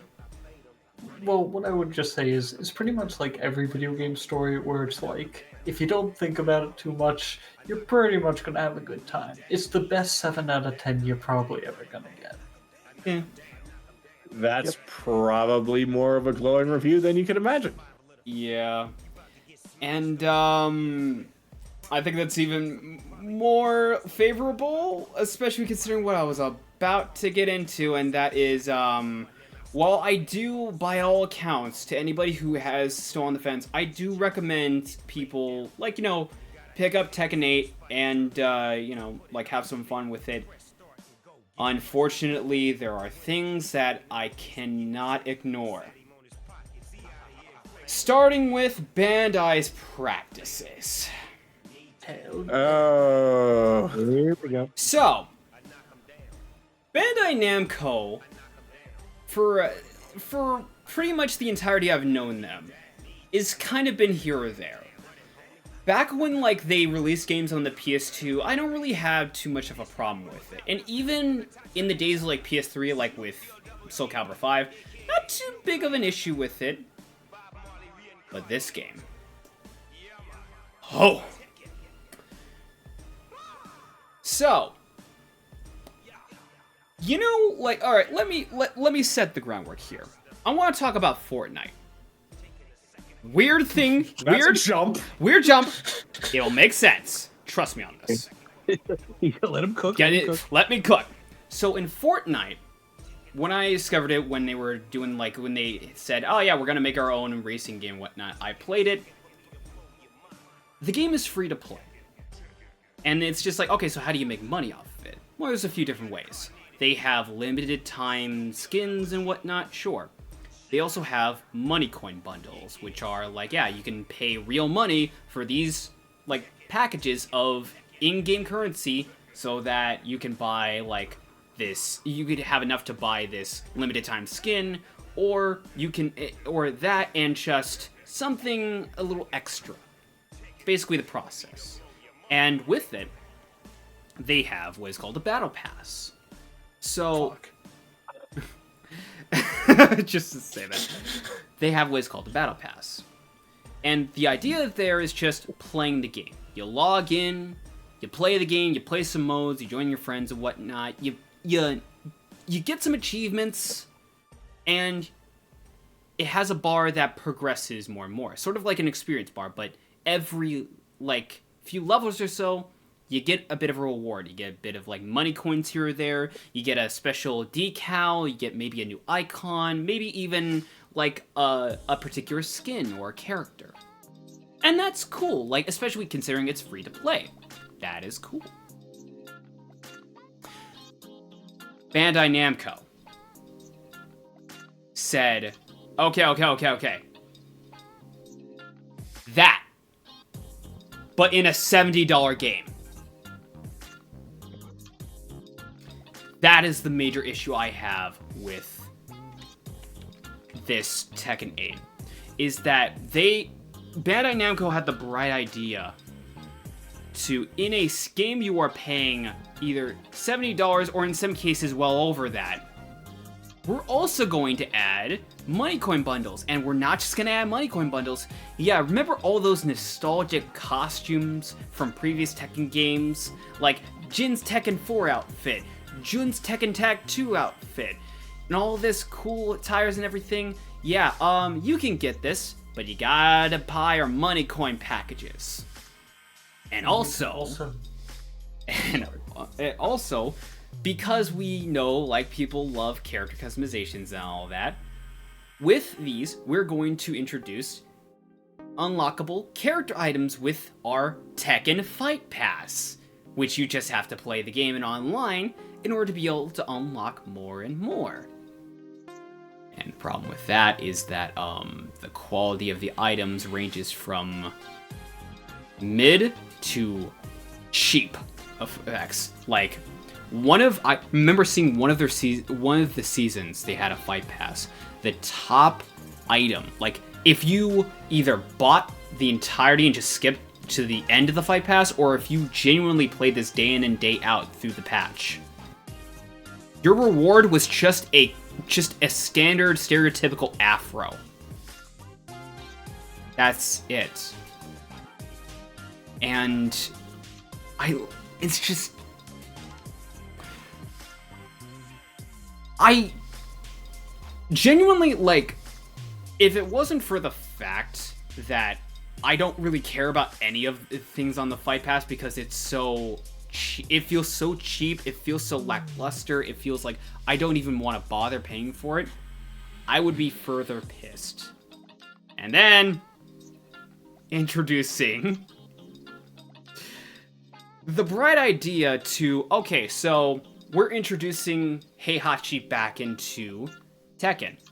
And of course, we're gonna have this brand new stage about. So we're just gonna, okay, so, and the team probably at Tekken, I can imagine, it's like, alright, so we have a few different stages set up.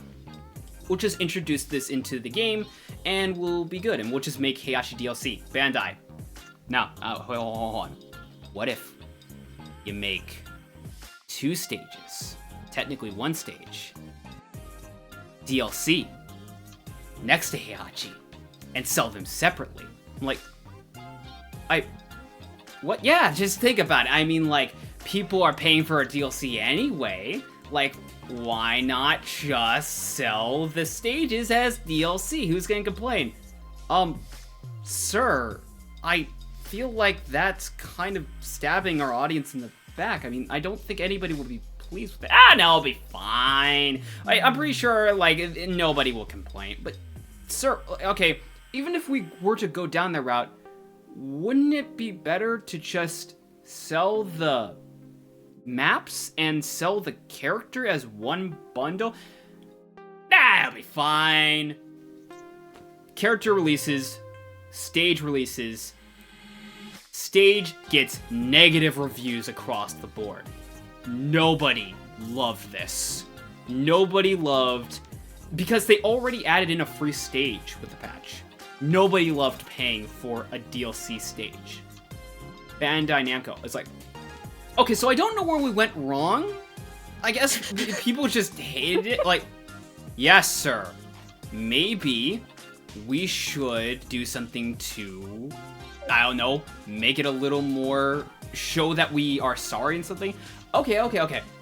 What if we give people money coins? I'm like, okay, what else? That's it. What? Sir? What? Yep, that's it. Like, okay, can we at least put the DLC stages in the store so that they can buy it with the money coins? Can we what? Anyway, that's their apology. After so much backlash, they went, we're so sorry for how we treated people. Here's some money coins, and this is enough to buy one costume. Anyway, bye! I honestly think the worst aspect from that decision is just that.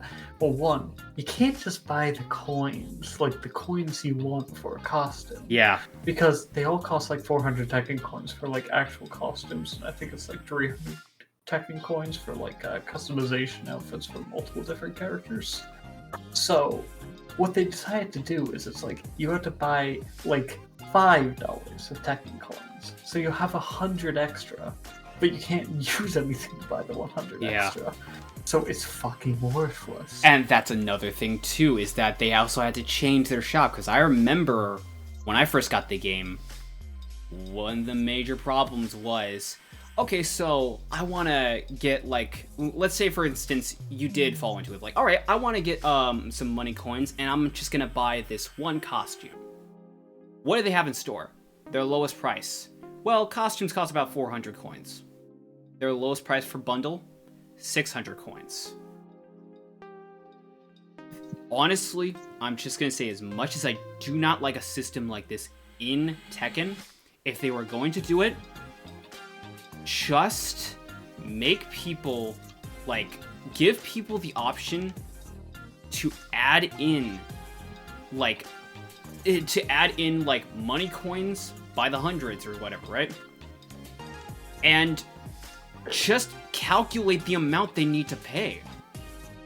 Instead of just going for, you need to buy this money coin bundle and this money coin bundle. No, it's like, alright, so you want to buy a money coin bundle, you want to buy a money coin bundle that will give you just this costume.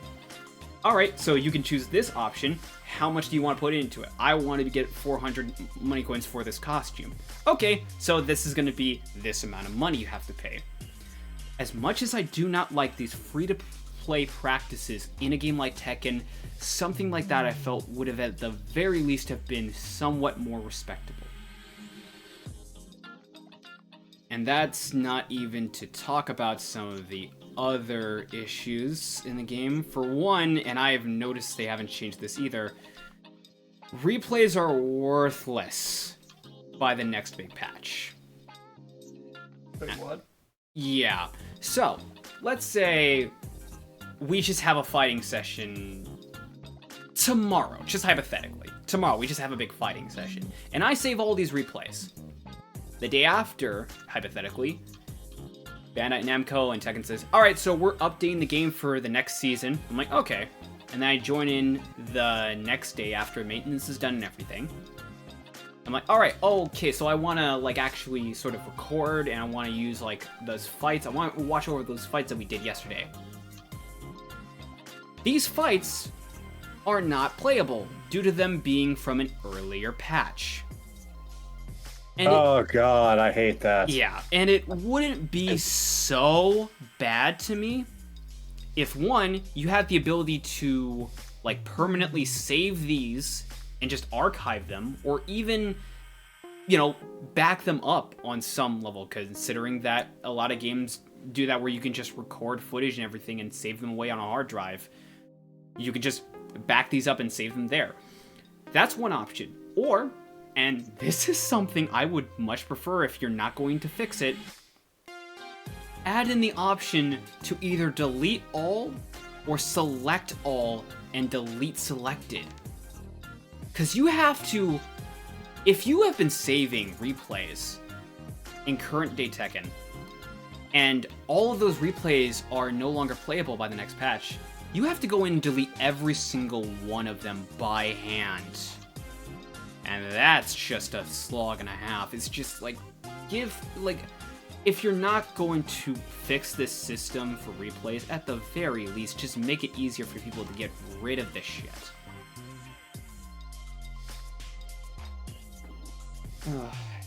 And That would make too much sense. yeah, I acknowledge that, and also what would make too much fucking sense is Bandai answering a little question of why specifically you don't like mods. God, I hate when companies just have some kind of a warpath against mods as if it's supposed to be some danger to their brand, when mods are what really helps the game sell to certain people, especially on certain platforms, and usually garners interest from those that normally wouldn't have it because they happen to see somebody playing this game with mods on and like, oh wow, that's so cool, I want to do that too. And I know this to be damn well true because it's happened to me. So yeah,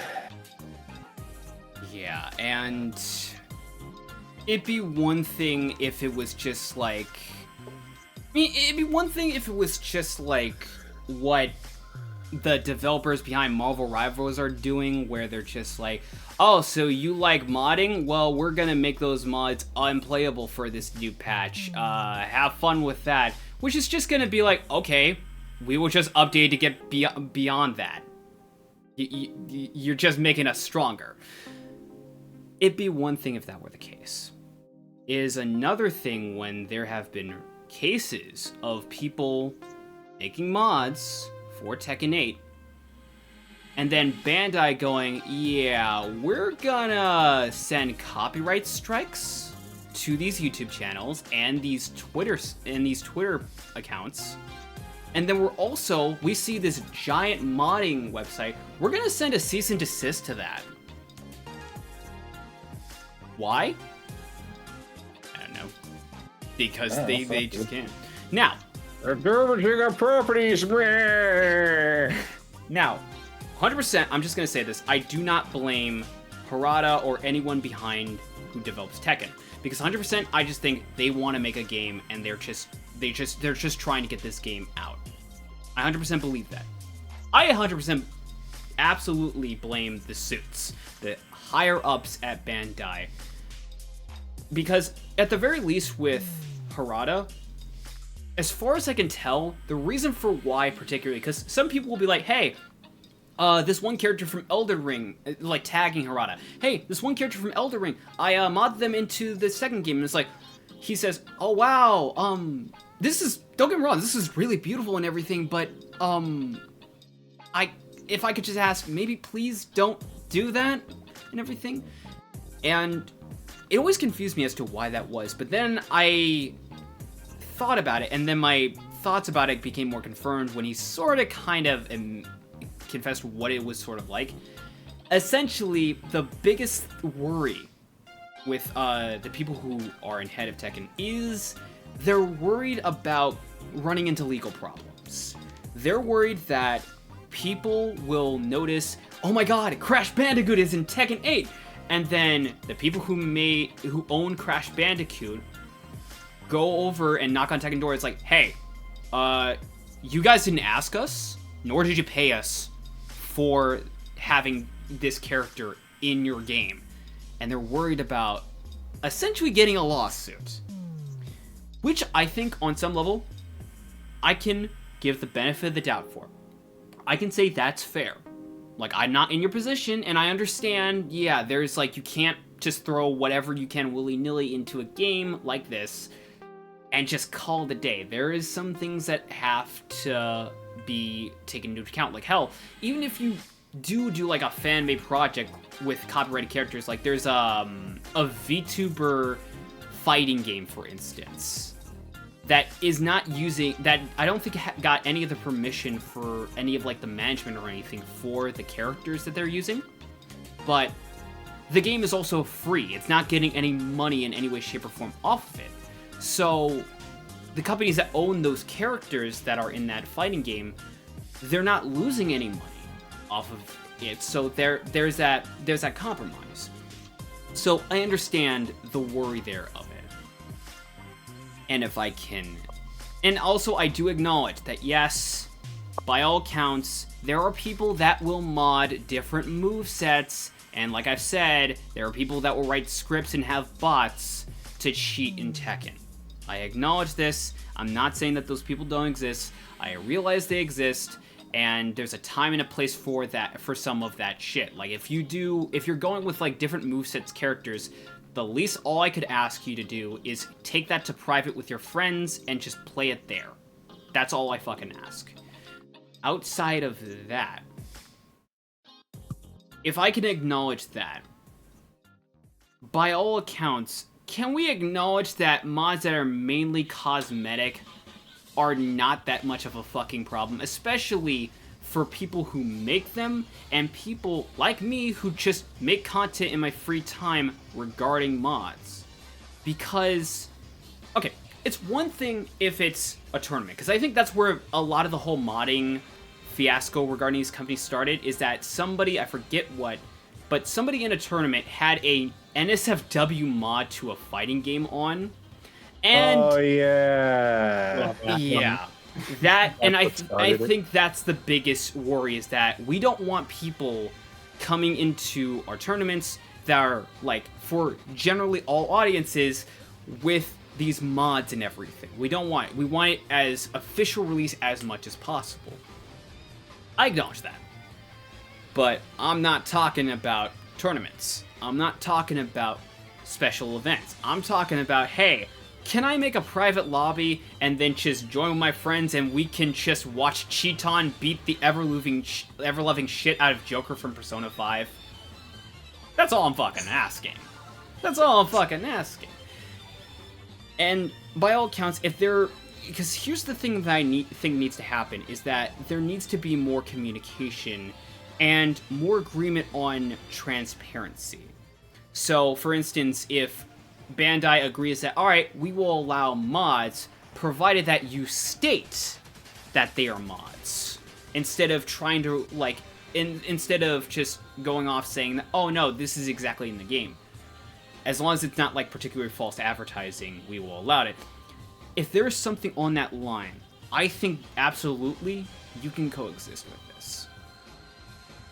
Or better yet, maybe a system where it's like you can allow mods in the game, but it will like you can only like go into private lobbies and stuff with them. You can't like actually go into online matches and stuff. Yeah, that's kind of that's pretty much essentially like what I was mentioning, where it's just, yeah, just go into private lobbies with your friends and whatnot and just play the mods there. Because yeah, it's just like, again, I get, you know, there are people, because I've met people who I will meet people in, like, certain fighting games, like, for example, some tag team fighting games, where you can only choose one particular character on a team, and that's it. There will be some people that mod it that choose, oh, I choose one character for all the slots on the team. And it's just like, that's not allowed in the game. I've met people who do that. And it's a pain in the fucking ass, because I never asked, nor did I want that when I came in for a match. Now, if that person and me were in a private server, right, and we were just digging around, that's something different. But going to a public lobby for that kind of shit? I don't know about that. But, I mean, no, go ahead. Yeah, I mean, see, that's always the problem when it always comes to the debate about mods. It's always the 1% of people who will be pretty much the worst of the community and will pretty much ruin the community because of what they do. Because the rest of the 99%, Yeah, because they're pretty much innocent. I have to say, especially considering that Tekken, ever since 7 came on PC, I have to say, the modding community just... Can I just give a shout out? The modding community for Tekken is just... Love it. There are so many, like... Alright, I will say this. The character customization in Tekken 8 is kind of mid. It's lackluster. I don't really care for it. It has a lot of iffy items. Not really all that great. But the modding community... Oh my god, there is so many wonderful attires that they have, like, just put in the game. Like... It's not just, like, you know, characters. It's not, I'm not just playing as Wolf, Link, or Batman. No, like, there are some characters where it's just like, oh yeah, we gave the girls this crop top jacket and this bikini, and we also have these, like, these pair of pants and whatnot, and we also added in, like, this special, we also added in this design where it's like this girl has this tattoo on her right arm and a tank top and some pants. It's like, stuff like that. It's just like, I love the creativity that comes through this, and I love the creativity that just shows up and regarding just this game and everything. And it's just, the last thing I want to see is these people losing their platforms and getting attacked by companies like Bandai Namco because they were just trying to have fun. And before I stop here, I just want to say I 100% will absolutely say it's fucking bullshit if anyone tries to go with the, well, it takes away money from the companies. No, it fucking doesn't. You need to pay the game, you need to pay to buy the game, and you need to, and if anything, sometimes you have to pay to have some of the content in the game in order for the mods to fucking work in the first place. There is no money being really lost regarding the actual game.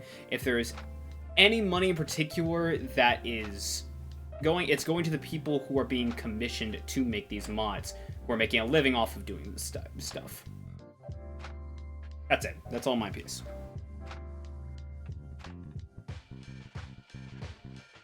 Yeah, I really can't add anything else to that. For me, since I do a lot of modding, I will, of course, always support the modding community, but they're definitely... let me think about what I want to say here. I agree with pretty much everything that you said. There's also, like... I believe that some creativity, when people have already paid for the mods, it's not hurting the companies. Just let them do their thing, but just as long as they literally do not bring said mods to official events like that, what was mentioned before. Yeah. So, you know what? I'm gonna just stop there because essentially I'm just going on saying I agree with you in a very long-winded manner. So yes, I agree with you. Yeah. Although, if I can absolutely request one thing for the modding community, maybe have a little more class outside of just making nude mods. I know people are horny, but it's just like, dude, there's something to be had about a woman or a man with style that's hot, as opposed to just taking it all off. I hate to butt in, but there's actually a reason why nude mods are always the first ones. It's not because people are horny. Oh. That's half of it. The other half is that it now creates a base model for people that want to do something with that character's form. New clothes, new proportions, anything. Because when you draw, typically you start with the naked body. Yeah. Then you start adding the clothes. So there is a method to the madness. Okay. There is a method to the madness. It is, can you take off the clothes first? Yes. That means you can add clothes, right? Yes. There is a method to the madness. But they still release them as nude and naked models to use. So that's the other half, is that people are just horny.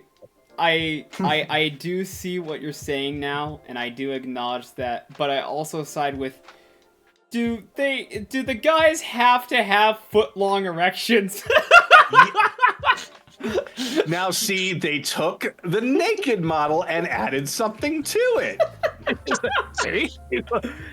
Oh my god. Why don't you just Now it's because they started with, well, I mean, I guess Venom was already kind of, just Venom naked, but if not for modding, we wouldn't have 19 inches of Venom. No, if it weren't for Twitter, we wouldn't have 19 inches of Venom.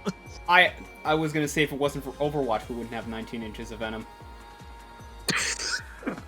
Look, the Overwatch is known mainly for one thing, and that it's R34, and it's most notably famous for that because it changed it became revolutionary regarding people who use Source and Blender and just modding different models and the textures. Yes, I am making the whole segment into why we need Overwatch Rule 34. Why we need it? Yes, I will not. Did I stutter? I didn't stutter, and if I did, you would have heard it twice. You heard the man. Alright, fine, I support this message. I don't want to get beaten up. Pick live again. No. Please. Didn't fully recover. Yeah. It's just but if also I want to gush about it, I mean, again, what I've seen regarding the modding, and it's not just cosmetics too, it's also characters. Because one of the first things that came out with Clive Rossfield coming in, someone made a full DMC5 Dante mod for him. I love that so goddamn much. And then there will also be other mods that come away, people have modded. Someone has gone out of their way to make a full-fledged Yoshimitsu Tekken 3 design mod.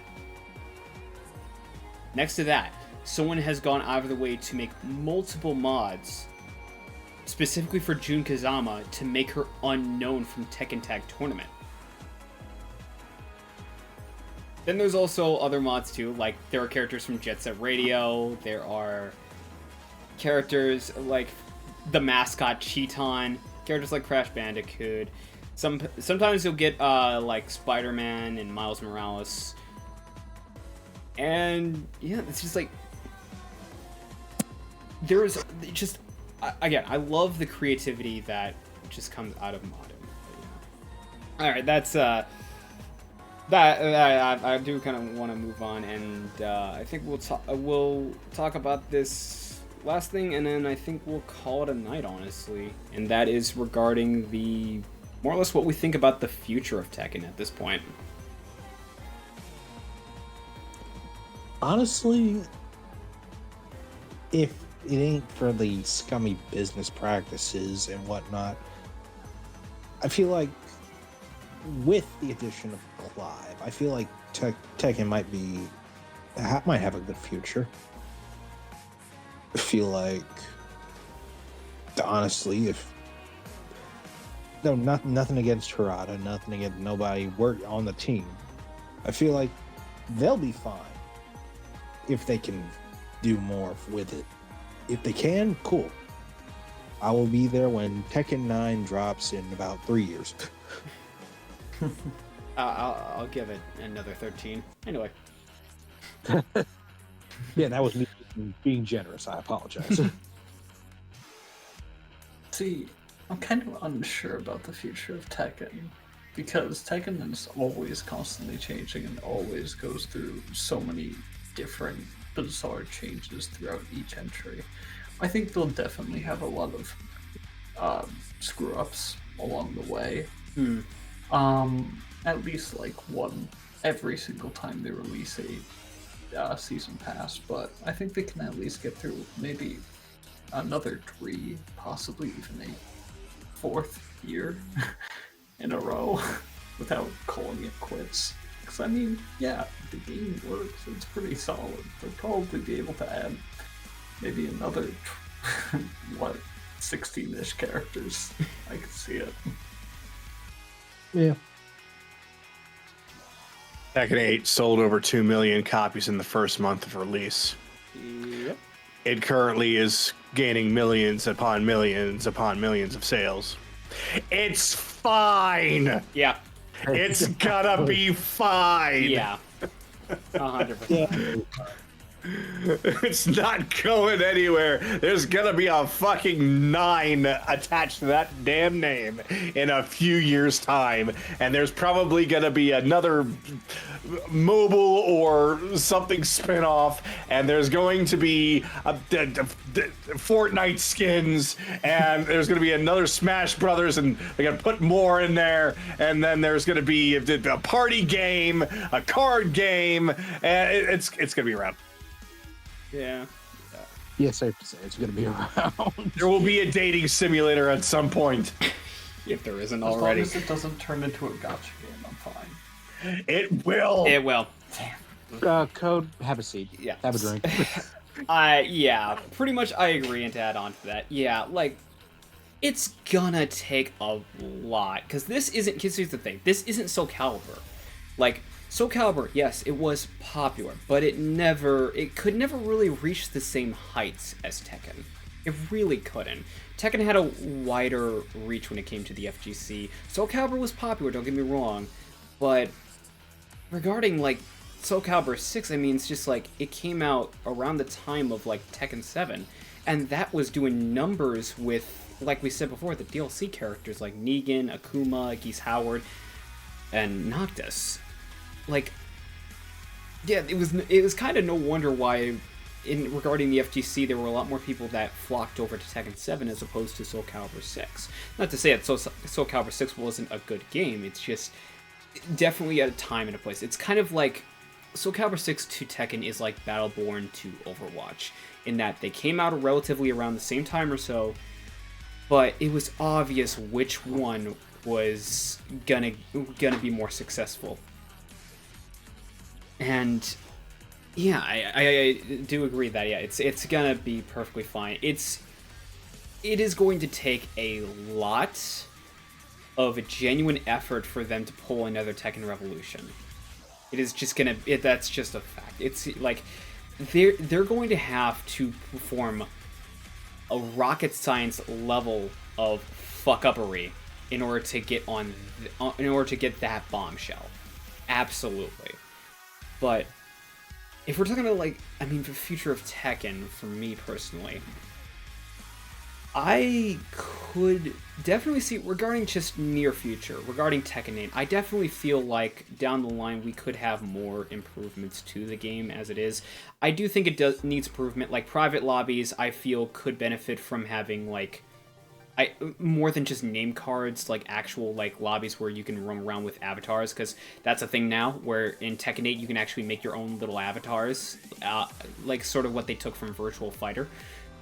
But the problem with that was, it's just like, aside from a couple of computer-based modes and the public lobby, there's no point for actually having avatars.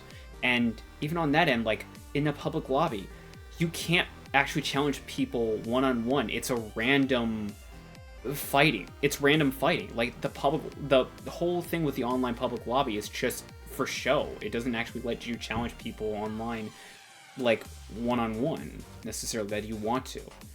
So that's something I genuinely think could be improved. But other than that, I mean, like, for the future, I 100% think after actually looking at the story of what they had for Tekken 8, yeah, this is going to continue. It absolutely has laid the foundation for more avenues and more possibilities. Absolutely. If I had to say more so,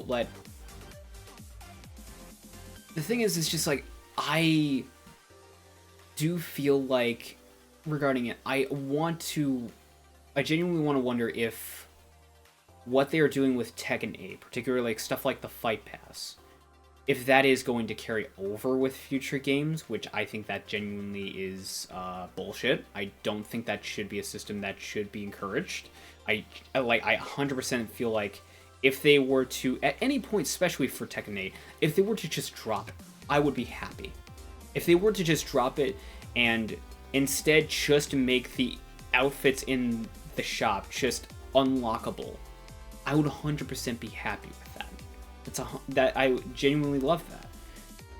But regarding like just for future, it's just if currently what Tekken 8 is, if this is the state of the game so far, my guess is more so it's gonna get more predatory. It's gonna get more greedy. It's gonna get more free to play esque for a $70 or more game. And considering that this is Bandai Namco, yeah, I don't really have any...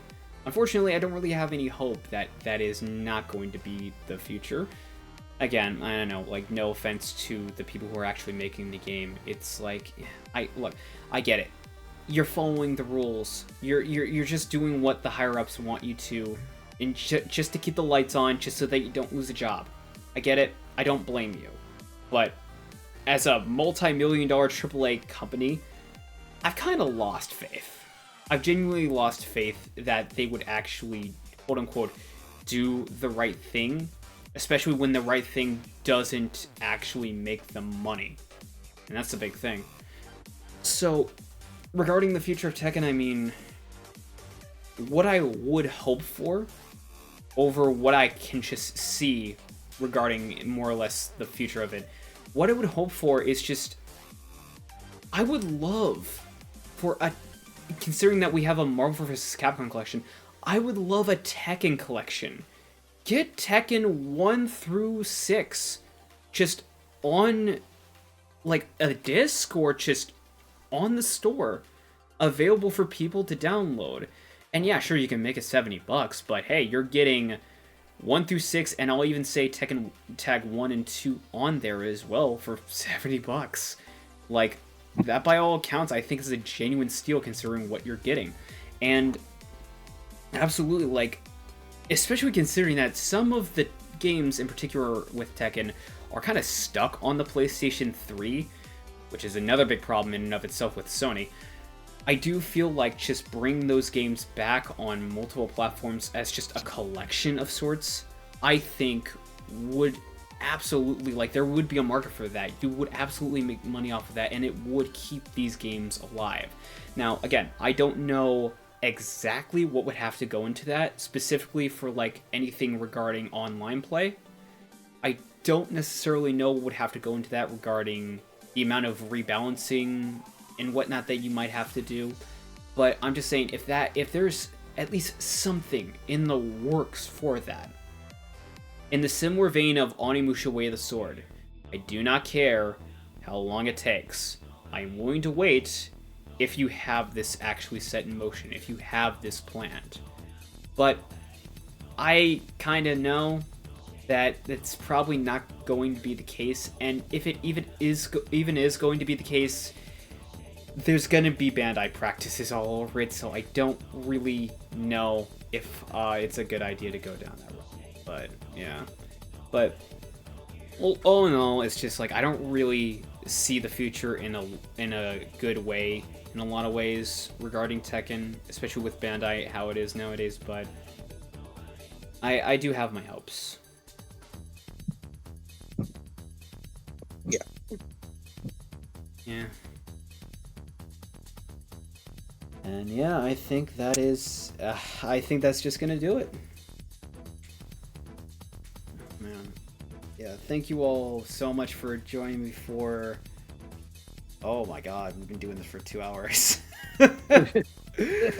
Wow. Wait, only 2 hours? It's like longer though, doesn't it? I mean, we can do this for longer, but also I got shit to do. But yeah, thank you all so much for joining us and everything. And if any of you all want to plug your channels and whatnot, feel free to at this time.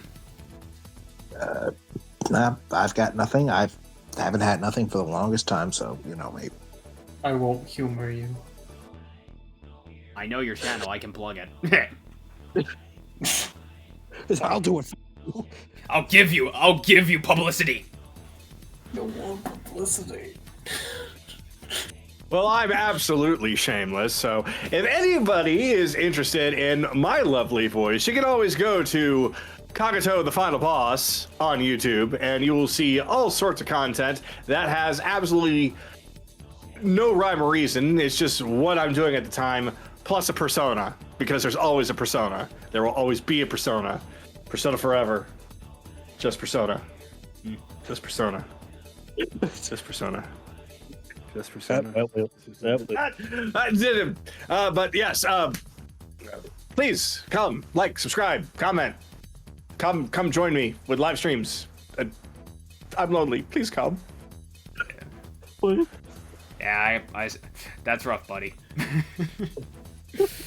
But on my end, y'all should already know, but yeah, I have BlueSky, I have a Cara, I have a portfolio on Artstation. If you want to support me financially, ko-fi.com/theartsozo-show, and I might be opening up commissions down the line, so if people want to pay me money for doing art, I can absolutely try my best to oblige. Other than that, if you want to see me and the rest of, well, at least like 2 out of 3 of these of us gremlins, like just playing games and whatnot, go to twitch.tv/cafeautumn, where we play some party games and whatnot. We've recently been getting into Marvel Rivals, and if you want to, I guess, continue to tune in for the podcast and whatnot, you can feel free to subscribe to this channel.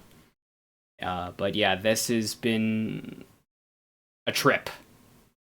Yes!